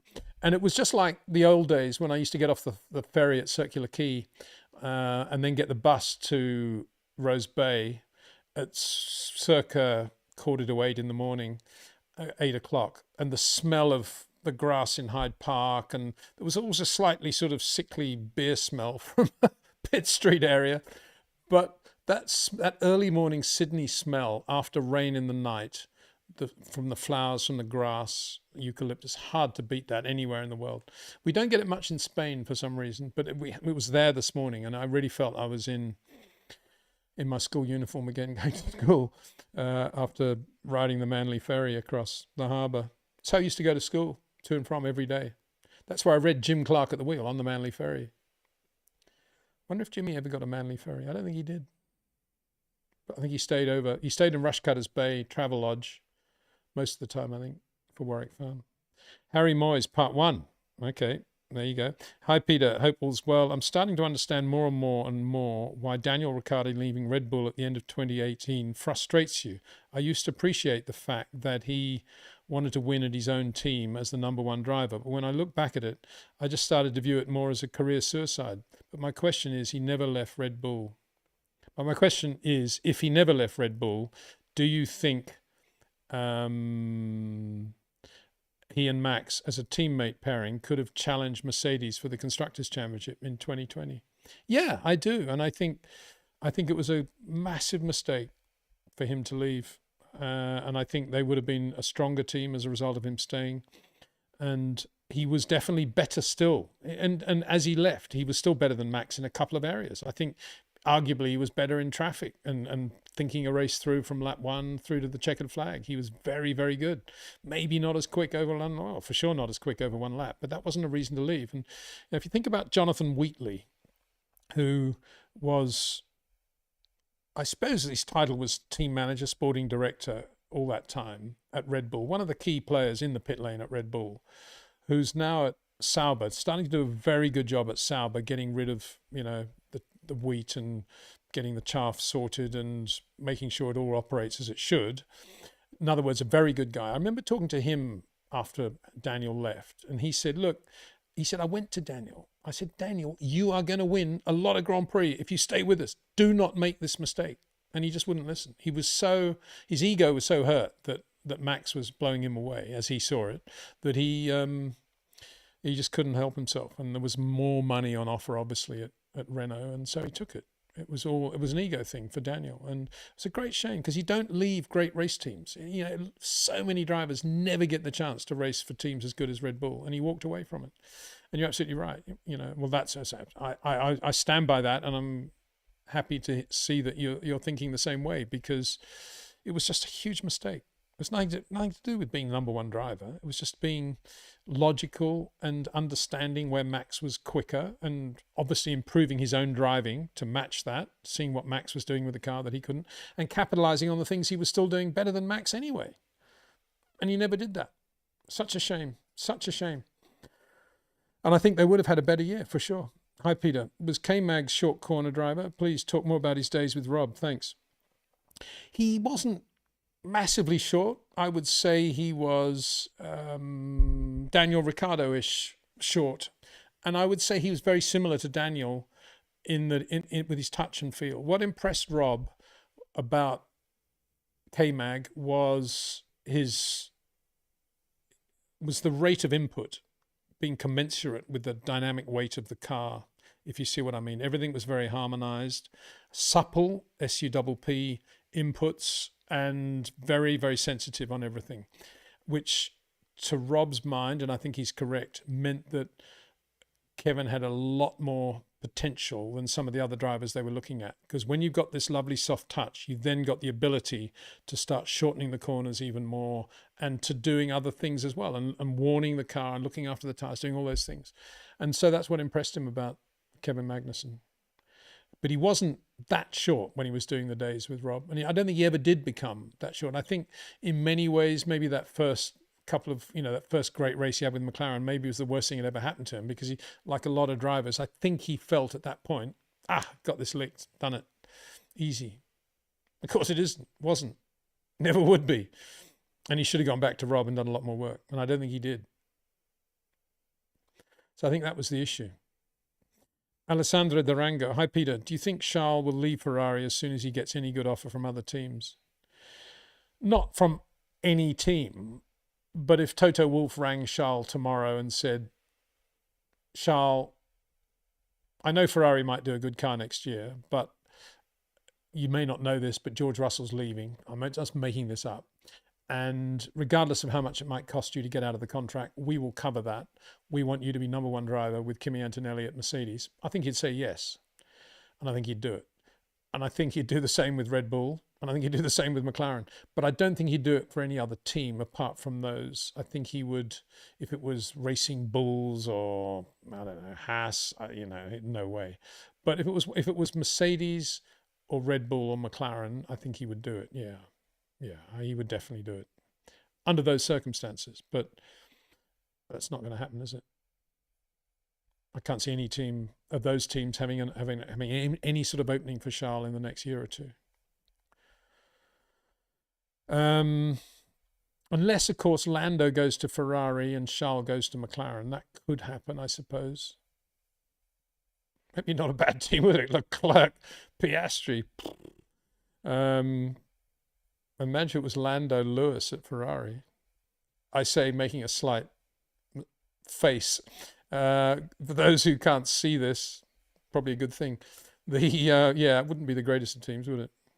Sema Dragoon, just beautiful to watch. I think we're talking about, actually, that great car comments, I think, was to do with the Brabham BT6 Formula Junior now. Apologies in thinking it was the Toyota, although the Toyota is a great car, the Yaris, but the BT6 is an even better car, obviously. And yeah, everybody loved watching that video by the look of it. Max Flashout says, looks like the RB21 outside the operating window. Yeah, exactly right, except it's quick. You know, there's a great quote from Gilles Villeneuve to Nigel Roebuck once. You know, Gilles said, you know, woe was the day when going sideways in Formula One was no longer quick. And there we are today. Going sideways isn't as quick as it should be. But look at that BT6. He's sideways going into scene and absolutely not losing any speed whatsoever. And doesn't he drive it well? Isn't Horatio a quick racing driver? I mean, I'm absolutely blown away. I have to, you know, as much as I was a Paul Hawkins fan and a Frank Gardner fan who also raced that car for Ian Walker, I can't believe that he would have been driving that car quicker than Horatio drives it. I just don't think he could have. And when you think Paul Hawkins won at Rouen in that car in '63, imagine what that was like down the hill at Rouen through those fast sweepers down to the La Source hairpin. Sorry, Nouveau Monde hairpin. There you go. And then the very fast uphill run again. It was a great circuit, Rouen. Yeah, it was a lovely car. I mean, those Brabhams were like all Brabhams. They just handled well, big sweet spot. And for sure, Horatio is not doing that unless he's got a massive amount of field power sideways. You can get the thing.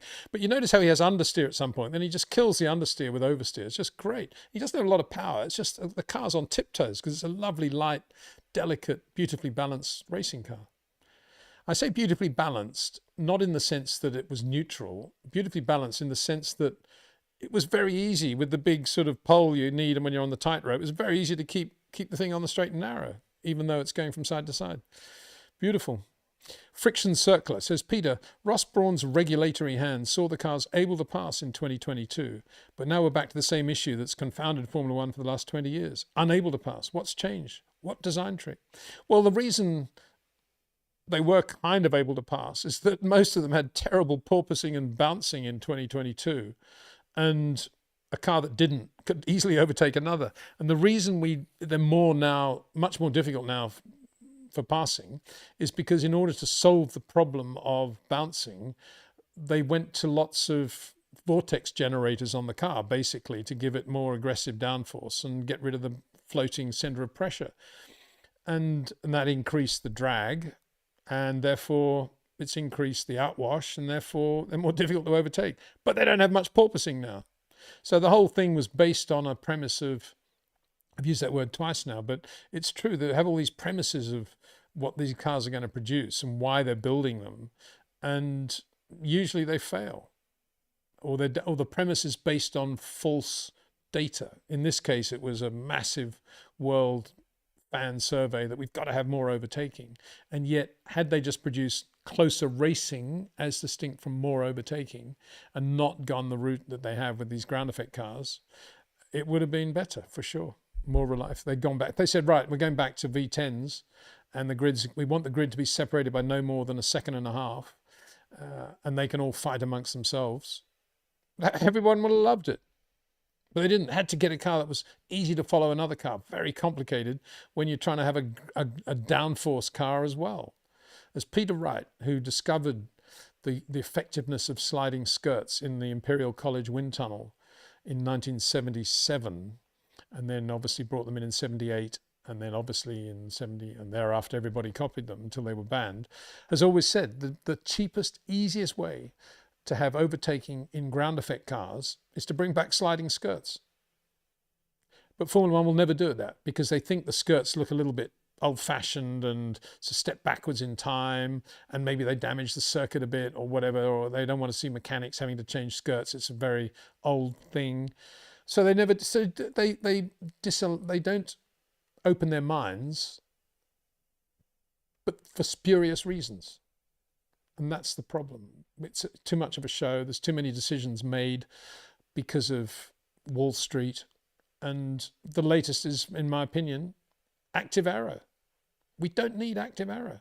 We don't care if the cars do 330 or 350 or 370 or 295. It's irrelevant. Providing the racing is good, the cars are reliable, and providing we have safety, that's great. But why go down the road of making things more dangerous by having something as, as outlandish as adjustable front and rear wings in parts of the circuit where it's not necessarily going to be a straight line? Spooky. Look at, and if you don't believe that, go and look what happened to Jack Doohan, who's no idiot. I can tell you now, Jack Doohan is a very, very good racing driver. And look at the shunt he had at Suzuka, purely because of DRS. Benzie News is Showdown. Peter, if all cars are pretty much the same speed order as last race, who do you foresee will be amongst the fastest in qualifying? Any chance of another Kimi appearance? I don't see Mercedes being slow at Imola, that's for sure. I'd be interested to see how they go. I'm really interested to see how Kimi goes at Monaco. Really interested, because he is very good on slow corners. Very good short corner driver. I think he'll be all right at the top of Casino Square. I think he'll struggle a bit into the pool where it's super quick, but he'll be excellent around the Rascasse area. And that's probably where he'll have it over George, I would imagine, going into Rascasse, out of Rascasse. And don't forget how important that last sector is at Monaco in qualifying as well, with the tyres, getting the tyres to work in their last sector. So I think Kimi will be really good around Monaco. George will be very good through the pool to back, top of the hill, Casino Square. Ferrari, I don't know. We're just talking about Monaco at the moment, but I think Kimi now is confident. We know how good he is. Barcelona, he'll be good. Turn 9, he may be a little bit. No, turn 9's flat now anyway. I think the right-hander, the uphill right-hander. Where else would he? I think he'll struggle anywhere in Barcelona. He'll be very good around Barcelona. So Kimi, I think, could well be right there. And over one lap, Mercedes will probably be very near McLaren, I would imagine. It's such a shame that Max does these beautiful laps and then gets no reward for them on race day. Hensel says, brilliant speed sliding. This is talking about the BT6 and the ratio again, which is absolutely true. Tarak Ziad, hi Peter. Hello, Gotus Peter. How do you analyse different driving styles straight after a race? It's like you're at the track at all corners all the time. Well, it's just little glimpses here, little glimpses there, looking at comparisons between teammates, looking at photographs, looking at data, looking at lots of little things. It's quite often in life that you see something, you think, oh, that's interesting. It's a little thing. And you think, what if that's been going on all the time? And you think, well, it doesn't really matter. It is happening now. And I saw that. And I saw that Kimi was doing that compared with George there. And let's look at the data and let's look at some photos. And it goes from there, really. I mean, racing, things happen very, very quickly. And the problem often is that we don't get to see the best angles of the cars and the drivers due to the director of the TV live feed wanting to show a pan shot or an overhead shot or whatever it is, and we don't get to see the great stuff. But sometimes we do, and you just got to be alert for those moments when you can actually look at what's happening. It's easier in the race to some extent because you get direct comparisons between the cars, but then don't forget in the race, guys like Verstappen are often not driving how they would drive if they were on their own. They're driving in defense or attack, and they're driving on sometimes where the grip is rather than how they just want to drive the car in a perfect world. So the race is sometimes misleading in terms of what you can do. It's more how they drive when they're on their own that you really need to pay attention to. Right, I'm going to do try and get through as many as I can, but I'm going to go through some other stuff now, which I think everyone might enjoy. I'll rush through it because then, because the video will be up from... I'll put the first one in. It will be up from when this ends, so you can look at these and freeze frame them. But these are more stats from my friend Paul Hobson, who I grew up with in Australia, really, and he's very good on this. He's very good at thinking things through with a long perspective. And what he's done is tried to compare the great drivers of the past with the current drivers, most successful drivers currently, taking into account the poor reliability of some eras of Formula One and the different point scoring systems we've had, and trying to do comparisons across the eras as a result. And There's only one proviso on these. What we need to remember is that with Fangio, he raced in an era when if your car retired, you could come into the pits and take over another team car, and that car could go on to win the race. So that needs to be borne in mind. That's why Fangio, well, it's not the only reason. I mean, Fangio is unbelievably good, or was unbelievably good, but that needs to be borne in mind. So anyway, so I'm going to go through some stats that he's produced, which are really interesting. So it's a percentage of race wins from the number of race starts. So we see all these stats that come out of, you know, the most successful driver of all time might be Michael Schumacher, might be Lewis Hamilton, and it's all based on the number of races they started, obviously, because the more races you start, the more chance you have of winning. But if you average it out based on the number of starts you have and how many race wins you've had on those starts, look at the stats. Fangio, 47%. He won 47% of the races he started. But that includes, as I say, taking over a teammate's car if he's had a problem. Jim Clark, 34.7, but he didn't race in an era where you could jump into another car. He did that once in the non-championship 62 Mexican Grand Prix with Trevor Taylor, but it wasn't a championship race anyway. So Jimmy never scored a win by driving somebody else's car, whereas Fangio did. So Jim Clark, 34.7, not bad, eh? Max, third, ahead of Michael. That's just ahead of Michael. Isn't that interesting? Lewis, not far away. Senna, Prost. And then he's got Vettel, Alonso. Vettel, because he's recently retired. Alonso, and he's got the current drivers in, obviously, Alonso, Hamilton. There will be others that might have crept into other stats, but this is what he's done at the moment. This is from the number of races finished. And again, the stats are very impressive. Jim Clark, 52% of the races he finished, and he would have finished a lot fewer races than, say, Max Verstappen or or Lewis Hamilton or Michael Schumacher. But of the ones he did finish, 52% were wins. Fangio, 60%, again, taking into account that he did share other drivers' cars. Jim Clark, way ahead of Michael, Verstappen, Senna, Prost, Lewis, Vettel, and Alonso. Okay, let's go down to pole positions. Percentage of poles from the races entered. This is quite good because Fangio, in this case, you know, it's just one car, one lap. So Fangio, 56.9% of the races entered, he was on the pole. Jim Clark, 45% of the races he was on the pole. Ayrton Senna, who we know was a great pole driver, and that was one of his things, 40%. Look where Prost is, 16%. Prost was more into the race than qualifying. We'll see that coming up. Lewis, interesting, Lewis ahead of Michael and Verstappen there, I think, isn't it? 28.8. Michael 22, Verstappen 19. That's about right, isn't it? Because Max hasn't had that a great number of poles relative to how many great races he's had. Interesting. He's done some great pole laps, but often that speaks to how he's done pretty well in the races with not the fastest car. Vettel 19, not far away from Max, but then Vettel always had, when he was doing that, the Red Bull was a very, very good car. Alonso, again, you know, Alonso, he's in there because he's a current driver, but poor Fernando, it's not really a comparison for him. Fastest laps, the races finished. Now look where Prost is now, 24% of the races finished. Prost set fastest lap. Senna, only 14%. There's the difference between Prost and Senna, and most of that comes from the McLaren years. Clark, ahead of Fangio now. So not only was Clark very good on poles, but look at his fastest lap. Percentage of 58% of the races he finished, he set fastest race lap. And it wasn't in those days like going in and putting on a new set of tyres 3 laps from the end. These were tyres sometimes that had done 4 Grand Prix. In Jim Clark's case, he made the tyres last longer than any other driver. 58%, over 58% of the races he finished, Jim Clark set fastest lap. Michael Schumacher, 27, yeah, ahead of Prost, Hamilton, Verstappen, but long way behind Jim Clark and Fangio. Prost, yeah, pretty near there, right up in the mix now, because he was very, very good racing driver, Alan Prost. Lewis ahead of Max there, just interesting. Senna behind them both, Vettel, Alonso. Now, this is the percentage of laps led in races finished. In other words, you finished Jim Clark didn't finish anything like the same number of races percentage-wise as, say, Lewis Hamilton.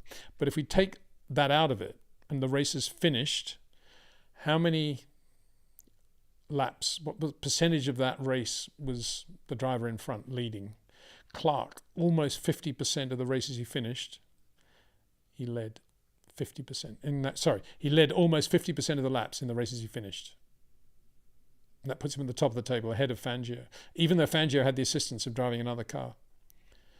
Senna, 36.3, Prost, 25. Interesting. So that means Senna, a lot of poles, probably led early on and then faded towards the end of the race with Prost coming on strong. Michael, 30.4. Impressive from Michael Schumacher there, I think. Verstappen, 30.1. Lewis, a little bit behind them. So that's a good one. Now, Grand Slams, pole position, leading every lap of the race, setting fastest lap. How many of the races finished, how many times did the drivers do that? What percentage? Jim Clark did that 16.7% of the time. Of the races finished, he was on a Grand Slam. Again, different times, but showing how good I think he was in the way he managed his tyres in modern parlance. Everybody else in single figures.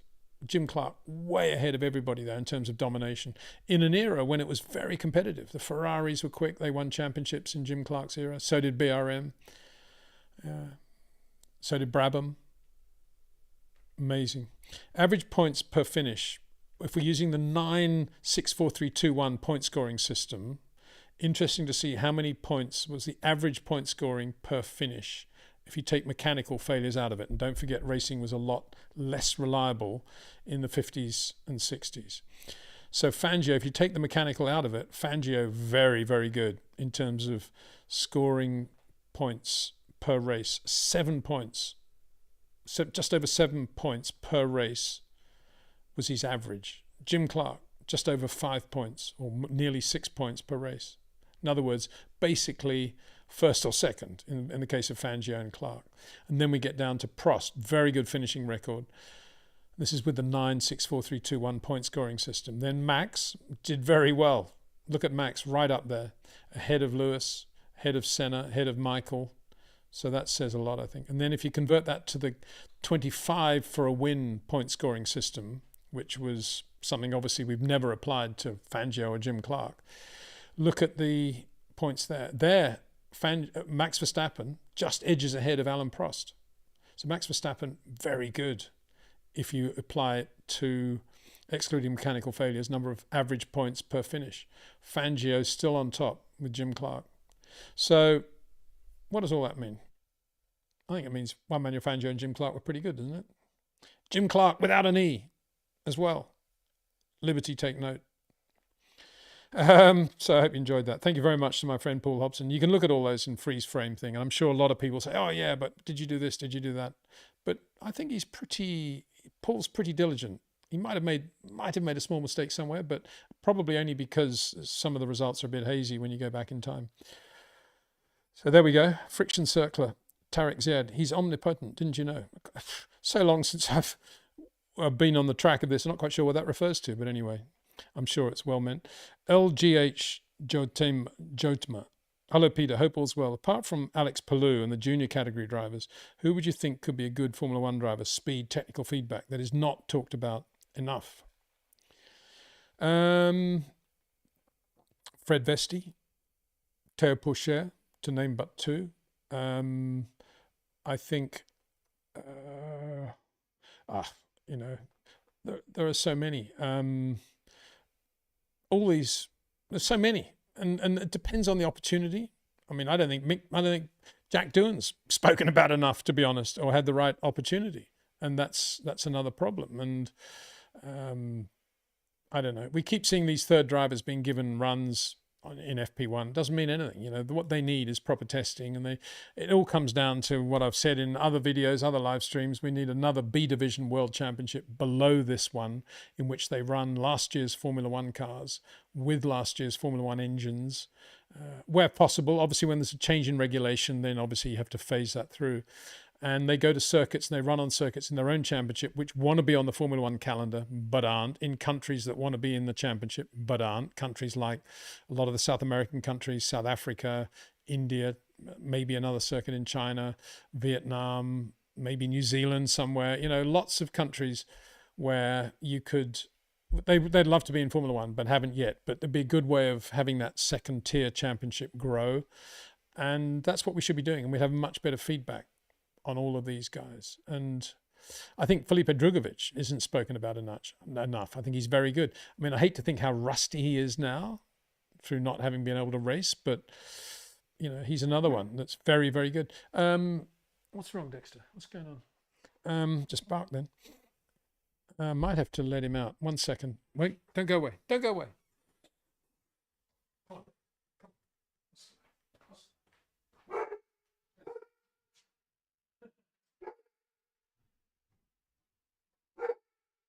I think, calamity of calamity, I think he just saw a bird land on a tree outside and he's gone away to scare it off. Okay, Dex, thanks. Thanks for your patrol run there. Yeah, I think, you know, Vesti's a good example of a guy who, he's had a lot of coaching now from Mercedes in the right areas, technical and advisory and all that stuff. But he hasn't done enough racing and he needs to be out there racing. He's racing now in Cadillac, I think, in IMSA, isn't he? Doing pretty well. I wonder if Cadillac might actually give him a race. Who knows? That would be good if they did. But he's a good example of a guy who's got the talent for sure. He's definitely a short corner driver. That's why I keep going on about Vesti. But I also like Theo Pourchaire's sort of flair, French flair as a racing driver, just getting in the car and just getting on with it. And it's a shame we don't see him because he'd be an enjoyable driver to watch. And then you've got people like Richard Verschoor. I mean, he's going to be around for sure. Verschoor is going to be around. Forever, isn't he? How many seasons has he done now? But he's quick, and I wish somebody would take notice of him and give him a proper drive somewhere in something. Give him a try anyway. He doesn't even get an opportunity, does he? What's wrong? The guy's really good. For sure, he's good.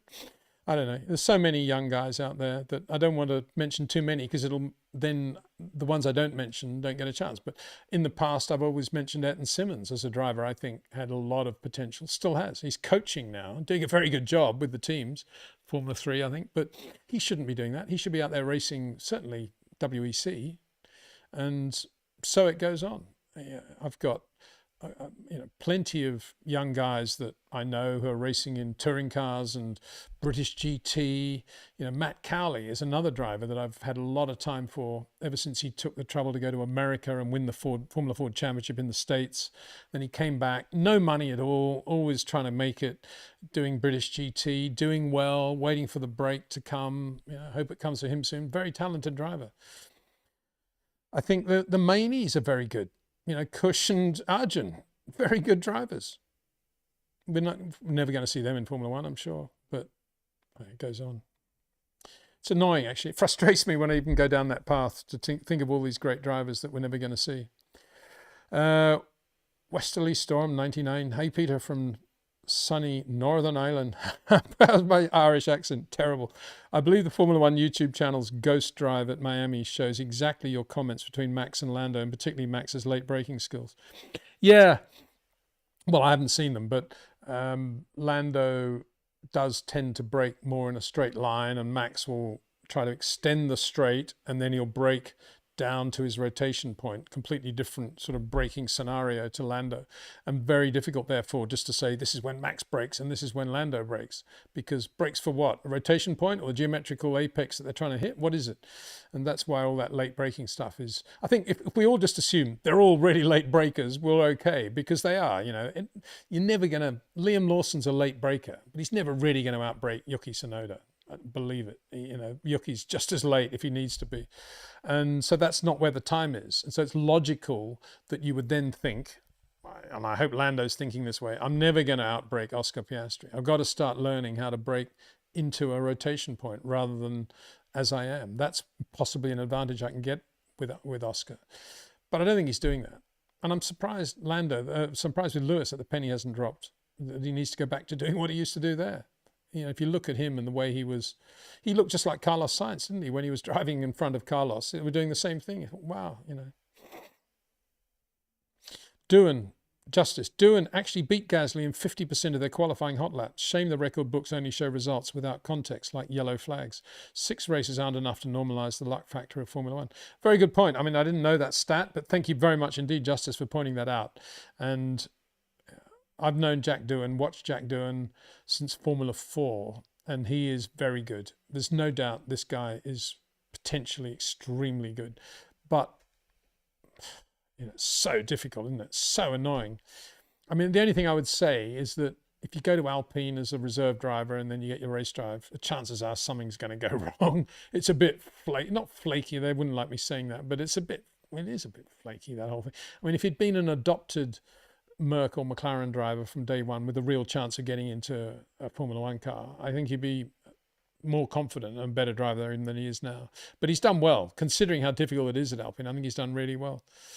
I just hope he gets another chance. I really do. I really rate him. Friction Circular, loving the irony. Anyway, they're just chatting amongst themselves.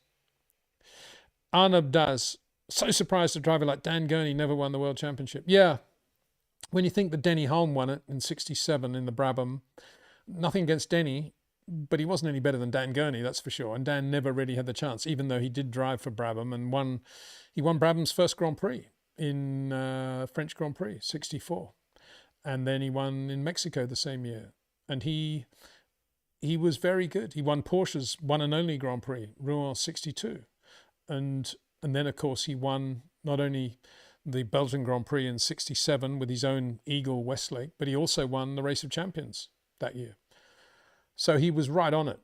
Whether he would have, if he'd stayed in Formula One, whether he would have gone on to win the World Championship in an Eagle, let's think about it. The Cosworth engine came in '67 and came on strong in '68.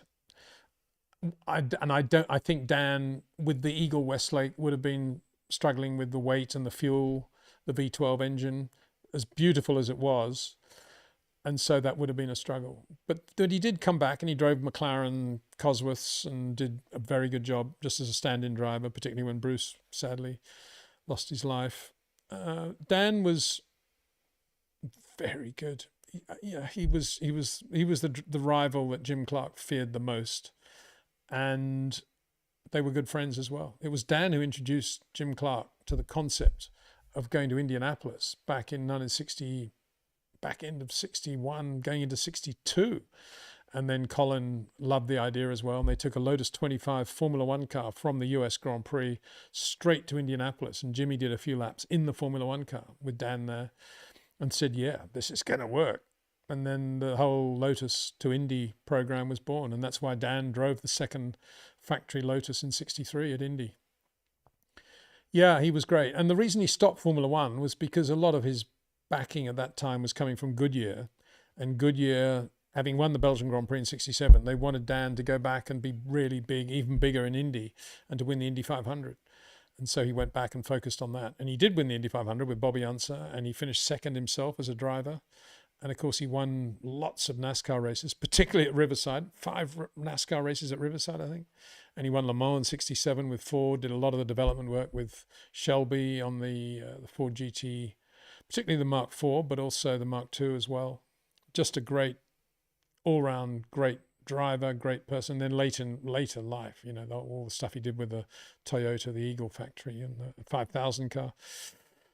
Yeah, didn't win the World Championship, but that's more to the loss of Formula One than Dan. I think he was just a great driver who was able to drive anything, anywhere, great engineering brain, and one of the nicest, coolest people you could ever meet. One of the last time I was with Dan, actually, we went down, I was at his place in near Newport, and we went down to this restaurant, the marina there. You can imagine how nice it was. And it was the restaurant that John Wayne used to go to, and there was Dan, and the whole place sort of lit up when Dan walked in. Just wonderful. Ciencia e filosofia. Wow. Message retracted. Oh, there you go. Oh, here's another message now. I have to go back up to the top to read it now. Sorry about that. I haven't got all that. So many questions. I'm not going to be able to get through them, I'm afraid. Because it's already 1:30, 11:30, 12:30, 1:30. Should be going to be stopping soon, aren't I? What's going on? I'll do a little bit more. There's so many questions. I'm overwhelmed, actually, how many questions there are. Anyway, from Ciencia e Filosofia, Dr. Ramon. Hi, Peter. What is the likelihood Verstappen will leave to Mercedes for 26? Aston Martin's been mentioned, but why would he move there? Dead last at present. Well, he'd move there because they won't be dead last in 26. They're going to have Adrian Newey's car there. Adrian left Red Bull, who was Adrian, the architect of a lot of Max's success at Red Bull, virtually all of his success actually, is out now at Aston Martin, who are spending a fortune and have great facilities. So the odds are they're going to have a very good car in 26. So that would be more attractive to Max, I would have thought, than Aston Martin, than Mercedes rather. And Mercedes will be good for sure. They'll have a good power unit, but I just think he'd be more at home at Aston because of the Adrian factor. Having said that, I'm of the opinion that it would be pointless him leaving Red Bull until he knows what the Red Bull Ford is going to be like for 26, because that may be a very good car. I mean, it's unlikely Red Bull are going to produce a bad car in 26. Why would they? Or Ford, indeed, would produce a bad car with Phil Prue running that whole power unit operation there. Couldn't have a better guy. But having said that, you know, he may well go to Aston. Who knows? I don't think it'll be money. I think it'll be more that he just thinks he's got more chance of having the right car if he goes there than if he stays where he is. He'd probably think that. But it would be annoying if he went there and the Red Bull was really quick, wouldn't it? Because nobody knows what the 26 cars are going to be like yet. Nobody knows. The regulations aren't even finalized yet, even though it's May. And so we're all ready to be surprised. Friction circular. Nice guys finish last. Yeah, that's true. Friction circular again. On that point, looking forward to two tough nuts in Piastri and Verstappen going at it later this year. I think Verstappen is the tougher in the end. Will Red Bull give him what he needs? Well, we're all waiting with bated breath as to how teams like Red Bull, Mercedes and Ferrari will respond to the tighter front wing, flexi wing regulations we're going to have at the Spanish Grand Prix, and whether that evens things out and all of a sudden McLaren no longer have an advantage. They still have a quick car, but they don't have this huge advantage. And if that is the case, if McLaren no longer have a huge advantage and they're basically on parity with Ferrari, Red Bull and Mercedes, then yeah, you know, Piastri versus Verstappen, stand back. Having said that, I think McLaren probably will still have an advantage after Spain over the rest of the year, and therefore Max will have his moments and he'll be alongside Piastri, you can be sure, into certain first corners at any given racetrack. But over a race distance, the McLaren is still going to be the better car, probably. Sadly, you could almost say, for the sake of Formula One. For the sake of Formula One, let's hope that there's a great race between Piastri and Lando Norris. But for that to happen, Lando needs to get some confidence, needs to get some momentum going again, and needs to, you know, think a bit more clearly when he's in situations as he is turn one in Miami, when the clear logical thing would have been just to back away slightly, give Max the lead, and then pass him DRS 2 laps later. Easy for me to say that, but, you know, that's probably what Piastri would have done, I think, in that situation. Kurt Pickering. Watching Horatio, you can see how John Surtees made the jump from Grand Prix bikes to cars, steering with the rear wheels at speed. Yeah, good point. I mean, there's so many ways you could steer a non-aero car. 63 car on narrow tyres. Look at that. How he was able to get rid of understeer. The oversteer didn't slow him down. Everything, and even under braking, the thing's moving all over the place. But it's not an issue. It's just like, okay, yeah, moving around a bit, fine. 4-speed gearbox too, and the things look so quick and so energized. Just an energized lap. That's why I wanted to show it to you. It just makes you feel alive watching that lap, I think. And doesn't he drive well? Benzie News Showdown. Just lots of nice memes. Is that right? Right word? Or is the meme the thing that Donald Trump's just made $17 trillion with? I don't know. One of the two. LGH Jotma. Dr. Romeo Mercedes means competing against Antonelli, who's their boy. Also, we don't know if they will drop Russell. Aston, not really Aston, has a serious infrastructure. Yeah, I mean, Aston's Honda, isn't it? You know, whether Max would enjoy working for the Strolls is another matter. But Max is so good at sort of building his own cocoon and just going racing that he'll be all right, probably in that area. Yeah, Mercedes alongside Antonelli. I don't think Max would be that worried about it. But yeah, I mean, if it was, as you say, Mercedes would have to get rid of George Russell and for that to happen. And If Max said, they said to Max, "Oh, your teammate's Antonelli," I don't think he'd say, "Oh no, I'm not going to have him." I think he'd say, "Yeah, okay, good." He'd be fine with Antonelli, I think. Yeah, he'd be fine with it. Not because he thinks he could blow him away, but just I think he thinks he's probably quite a intelligent young kid and drives well and no problem. Isn't that what you think? So, yeah, I'm just going to some other questions now. One of my buddies is saying, "Peter, you spend far too long between questions going through all this stuff." But my response is, there's no other way of doing it with this other than with this chat, and because I want to bring them up on screen so everybody has their name on screen, and sometimes it freezes, so not much I can do. Mansell says, Friction Circular, an extraordinarily sensitive man who overcame the same with his strong will and harnessed the same sensitivity to apply those ultrafine inputs that elevate him above others. Question mark. Yeah, agree with all of that. And I think a lot of people who used to run him down, namely the British press, a lot of the British press, would never have described him as an extraordinarily sensitive man. I think they saw him as a very brutal, not brutal, very ham-fisted, strong person who lacked Senna's and Prost's sensitivity. That's how they would see it. And I think they were wrong. I still think they're wrong now, because Nigel is a sensitive guy with his touch and with his feel. And as I said before, he's, as long as he is off the tee, Nigel's at his best around the green with the touch shots. And it's the same with his driving. He was always good in the wet. I mean, think about this, 92 Belgian Grand Prix. Yep, Nigel's in the active 14B and Senna's in the passive McLaren. But there's a bit of a neutralizer because it's raining and it's wet and they're on slicks. And Nigel passes Ayrton on the outside of Blanchimont on lap 2. Now, there's no way active ride was helping him very much there. That was all about feel, I can do this, and it's only Ayrton Senna, pass him on the outside. That shows how good Nigel was. And it wasn't, and I say that not just from the point of view of the pace in the car, but also that he had no compunction about passing Ayrton Senna on the outside. Not many drivers would have had the confidence to do that, even if they had the car. But for Nigel, bang, no problem. I thought that was one of the best passes Nigel made, actually. That and Berger in Mexico in 1990. When he was in the Ferrari, passed him on the outside of the Peritella. Witty Goose 9341. Have you watched the Netflix documentary The Seat? Came out a few days ago about the switch to Kimi replacing Hamilton at Mercedes. He's such a nice lad. No, I haven't seen it. He seems to be a good, nice, humble person, doesn't he? But I haven't seen it, no. Farmer.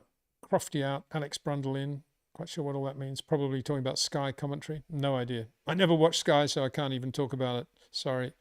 Kurt Pickering. Do you think former Australian world champion Alan Jones's mentally weak comments about Lando will help or hinder Piastri? About Alan Jones saying that Lando was weak mentally? I think it's probably what you're saying there. I don't know what Alan said, but I'm assuming that's what he said. Because compared with Alan Jones, he is weak. Alan Jones is one of the strongest drivers physically and mentally I've ever known. Top man. Will help or hinder Piastri? I don't think Piastri reads the press or gets involved with anything, does he? He just lives his own life and very quiet and calm, just looks forward to the next race, talks to his engineers about rowing and the Olympics and all good things and Mark Webber, and gets on with it. I don't think he would read any of that. And he knows how to race Lando Norris. He knows that there will come a time when maybe he's got to help Lando a bit, to help Zach get Lando up again, maybe. As I said to Cameron, I think Oscar's had a sufficiently good run now that if he's leading at Imola and they're way ahead, but Lando's maybe a little bit quicker and he's behind him on maybe newer tyres or something, I think they might say to Oscar, it's good for the team now if Lando wins this one. I think Oscar might do it. I think he would say, okay, yeah, I've had a good run. He's that sort of bloke. He's really good. I think he'll do it for the benefit of the team. I don't think he would just say, no, I'm going to do it for Oscar Piastri. He's not that sort of guy. He's a really good bloke. I mean, Tom Stallard, his engineer, he's got a very good relationship with him too. And he knows all about, that's why I talk about rowing in the Olympics, because he knows all about athleticism and how to handle other athletes as well. And that's a great combination they've got there, no doubt. Right, Benzie News is showdown. We're getting on to Alpine now. as if I know what's going on there. I mean, obviously I've had a few emails from the key players. I say obviously I have had, lucky to have had, and don't give too much away, but what's happening at Alpine? Ollie's brother, co-director in high tech, was in this story. Oakes resigned Alpine team principal after his brother was arrested in a raid. Yeah, transferring criminal property. As I said before, you know, since when was that a crime in Formula One? Oh, shouldn't be saying that. Yeah, I mean, it's not a great thing, obviously, from Ollie's point of view. And so it looks like he's kind of had to very quickly resign. And it was time, the timing was just after the whole Jack Doohan thing. And so a lot of people thought it was in sympathy with that, but I don't think it was. I think it was more this happened, and he needs to get back and keep high tech on the straight and narrow, running Formula 3 and Formula 2, and probably some other stuff as well that we don't know about, and look after that. And that's where he's gone. I don't think there was any falling out between Ollie and Flavio or Alpine even. Dmitry Shimanev. Hey from Russia. Hi there. I'm the organizer of the largest indoor karting championship in Russia by geography. There'll be 16 tracks next season. Do you think Formula E will overtake Formula One in speed? I don't think Formula One... Well, actually, it's a good point, isn't it? Because I keep going on about who cares about top speed in Formula One. I hadn't thought about that. Maybe Formula E cars will be quicker than Formula One, and that's why they're having to do it. Unlikely, but possible, I suppose. I don't know how quick Formula E cars are in a straight line. I don't think they go to circuits where it's that quick, do they? I don't know. I've no idea. Somebody can probably tell me. Do they do 330 kilometers an hour in a Formula E car? No idea. Narrow tires, maybe. 16 indoor karting championships. Wow, that's good. Well, good luck with that. And look forward to seeing lots of young drivers coming through your system there. Sounds good. Friction Circular says, on a curious note, will Alonso have one last hurrah? He deserves in what must be his last year in Formula One 26. I fear we'll be talking about him as a two-time world champion who had more in him. Well, yeah, he's definitely had more in him. He hasn't had a very good run of cars since Ferrari, really. So, yeah, I mean, I think a little bit like Daniel, he should never have left McLaren when he did. And he could have stayed had he approached things differently. And I think he could have stayed at Ferrari had he approached things differently. And he could have won more races and possibly championships with both those teams. So we shouldn't feel that sorry for him because they were decisions he effectively made. He says he would say he was forced out in both occasions, but in reality it was a situation that he had created because of who he is and how he drives and how quick he is that obliged him to leave, if you like. And so that's why he's in that situation. And his only chance is if he is now in the Adrian Newey car in 26, which is a possibility, and I'm sure he's working hard to try and persuade Lawrence to let him do that. The problem is, presumably Lawrence is going to want to see his son, Lance, in an Adrian Newey car and winning Grand Prix in his mind. So there's one car out the way. And the other car, if you've got a Max Verstappen ringing up Lawrence Stroll saying, how about we have lunch or dinner or coffee, Lawrence Stroll's going to rush there and meet Max Verstappen, isn't he? So that's Fernando's issue there. And if he doesn't keep the Aston Martin drive, I can't imagine he's going to be in a competitive car anywhere else next year. D. Jordan. Hey all, does anyone know why the 2025 FIA driving standards guidelines are so secretive? I don't know. I didn't know they were. I never read them anyway because I think they're all nonsense. But if they're secretive, it would only be one of these Formula One things of, I mean, why are the updates to the technical regulations and the sporting regulations so secretive as well for the media and the public? No explanation for that either. I think Formula One people in general, motor racing people, love secrets, don't they? All started with Michael Schumacher. The more secrets we have, the better for us. Nobody must know anything. And lead them down the wrong path. Or just say nothing. That was Michael's thing. The less they know, the bigger advantage for us. And I think everybody just feels the same way now. You got Zach talking about water on the tyres. That's the big key to the McLaren thing. They're watering the tyres or doing something with the tyres. Like Carlos Reutemann in the 81 British Grand Prix. To show his annoyance that he's having to go back to Goodyear's from the Michelins he'd been racing on that year. They switched tyres mid-season. Bernie got Goodyear back into racing again and elbowed strong-armed Frank into going back to Goodyear from Michelin, strongly against Carlos's desires and wishes and recommendations, with no contract either. Just Frank thought he'd better do it because Bernie asked him to. And the first race was the British Grand Prix. The Goodyears were just going off like crazy. So Carlos, every time he got out of the car, he'd pick up a watering can and pour the water all over the tyres on the car. All the press taking pictures. That's why Carlos said to Frank before the Canadian Grand Prix, the wet Canadian Grand Prix in 81 that year, we should run on Michelins tomorrow. I won at Rio on 81 in the wets. They'll be good. The Goodyears will be terrible. And they were. And Frank didn't switch to Michelins. No contract. They could have done it. LGH Jotima, do you have an opinion on what could be improved in showing the races? Should they look at more cockpit views or something from the outside with more detail, like drones flying along? Well, they have a very good overhead drone shot now, which is the drone stationary over the cars as they're going into a corner. I wish they'd show that for longer, and you could do really nice traces of the lines that they're taking into the corner there. That's something they could do on a regular basis. So thanks for mentioning that to remind me of that. Point one. Point two, footwell cameras. 26 regulations have not been finalized. There's still time to have chassis big enough to have decent lighting in the front of the footwell area, to have proper cameras for the footwell area. That won't happen even, I can tell you now, because they'll want to get the car as slim and as light as possible in that area. But I'm going to mention it anyway because I wish we had it. And what else? I think the only view on board that works for me is when you're on the side, either side of the driver's helmet, and you can see his hands, you can see the track in front, and you can position the car. The low down shot does nothing for me. You can't even see what part of track it's on, where it is relative to the curbs or whatever.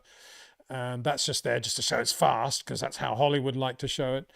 And I suppose the flexi wing thing angles are okay if you really want to look at flexi wings, but you know, it's all a bit boring, all that. I find it anyway. I'd much rather have proper views of the cars going into corners and not panning so much, not following cars, but keeping the camera stationary just to see the difference between the cars. I'd love to see more of that. But more than anything, I'd love to see the debriefs being filmed. I'd like to see the driver's briefing being filmed. I'd like to see GoPros in the road cars as they're going to and from the tracks and picking up the conversation of what they're talking about and all that stuff behind the scenes. That's what the Netflix Drive to Survive should be. It should be real stuff like that, rather than all the, not that I've ever seen it, but I'm imagining and I hear that it's all quite contrived. So that's how I would improve it. As I've always said, there's so many stories to be told, real stories in Formula One behind the scenes, which are not being told. And all the teams need to be told to do is sign the Concord Agreement around that new access. And some of them would kick and squeal, but you know, pay them a little bit more money, they'll be fine.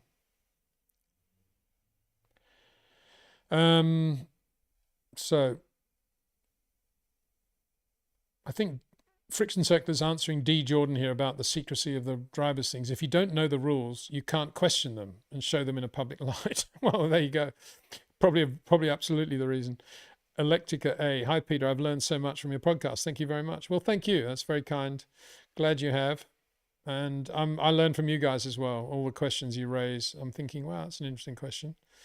I think I've missed one. Here we go. Benzie News Showdown. Aston Martin. Peter, can you see Papa Stroll sell the team if the team can get Max? Can I see Lawrence Stroll selling the team if the team can get Max or can't get Max? I'm slightly confused there. I can see him wanting to sell the team if his son isn't driving there anymore. I can see that, because I don't see why he's in it other than to enable Lance to become world champion. Isn't that where he's done the whole thing? He may say now, I'm really enjoying this now, and yeah, I just want to be there anyway with Max. But it's a big thing for him to say, I've given up on my son after all that he's done, all the money he spent on him. Ishan Malak. Lando was annoyed with Max's defense post-race as it ruined his chances. Do you think Lando should just be better at reading Max and making a decisive move? Yeah, absolutely. As I've said, you know, he should have... It was obvious that's what Max was going to do, as you correctly say. He should have read that. And B, regardless, the move there was to come out of the throttle slightly, give the position to Max going into the left-hander, and then pass him 3 laps later in DRS. And it's silly for Lando, I think, to be annoyed with Max there, because what does that achieve? It just shows that he got it wrong, really. He misjudged it, particularly as there was no penalty. So end of story. You know, it should have been. I mean, Kimi, as I say, handled that situation much better in the sprint race when he just said, when they said to him no penalty, and he said, "Oh, that's good to know." That's all Lando needed to say. K-Bands. Peter, good morning. Hi. Did you notice the trend of 4 to 5 top teams in Miami being Mercedes powered? Also, does Sainz's Williams selection look good in hindsight? He also lost 2/10 and still put in P9. Yeah, I'm getting kind of used to Mercedes being there. They're with good teams. It's a good engine. I don't think any of the teams that are not in the top 4 or 5 are lower down because of their power units. I think it's more the chassis and the way they're running the car and the team. We used to say the Renault engine was, not very powerful, but I think it's not too bad now. And sorry about that, excuse me, my eye. And a bit hay fever still, itchy eyes. And so I think, they're just with good teams, aren't they? They're doing well with the Mercedes engine. That's what it's all about. I think the big question is, did I notice how the customer team yet again blew away the factory Mercedes team? I think that's the key point, isn't it? And then we're talking about Williams and Sainz. Was it a good selection in hindsight?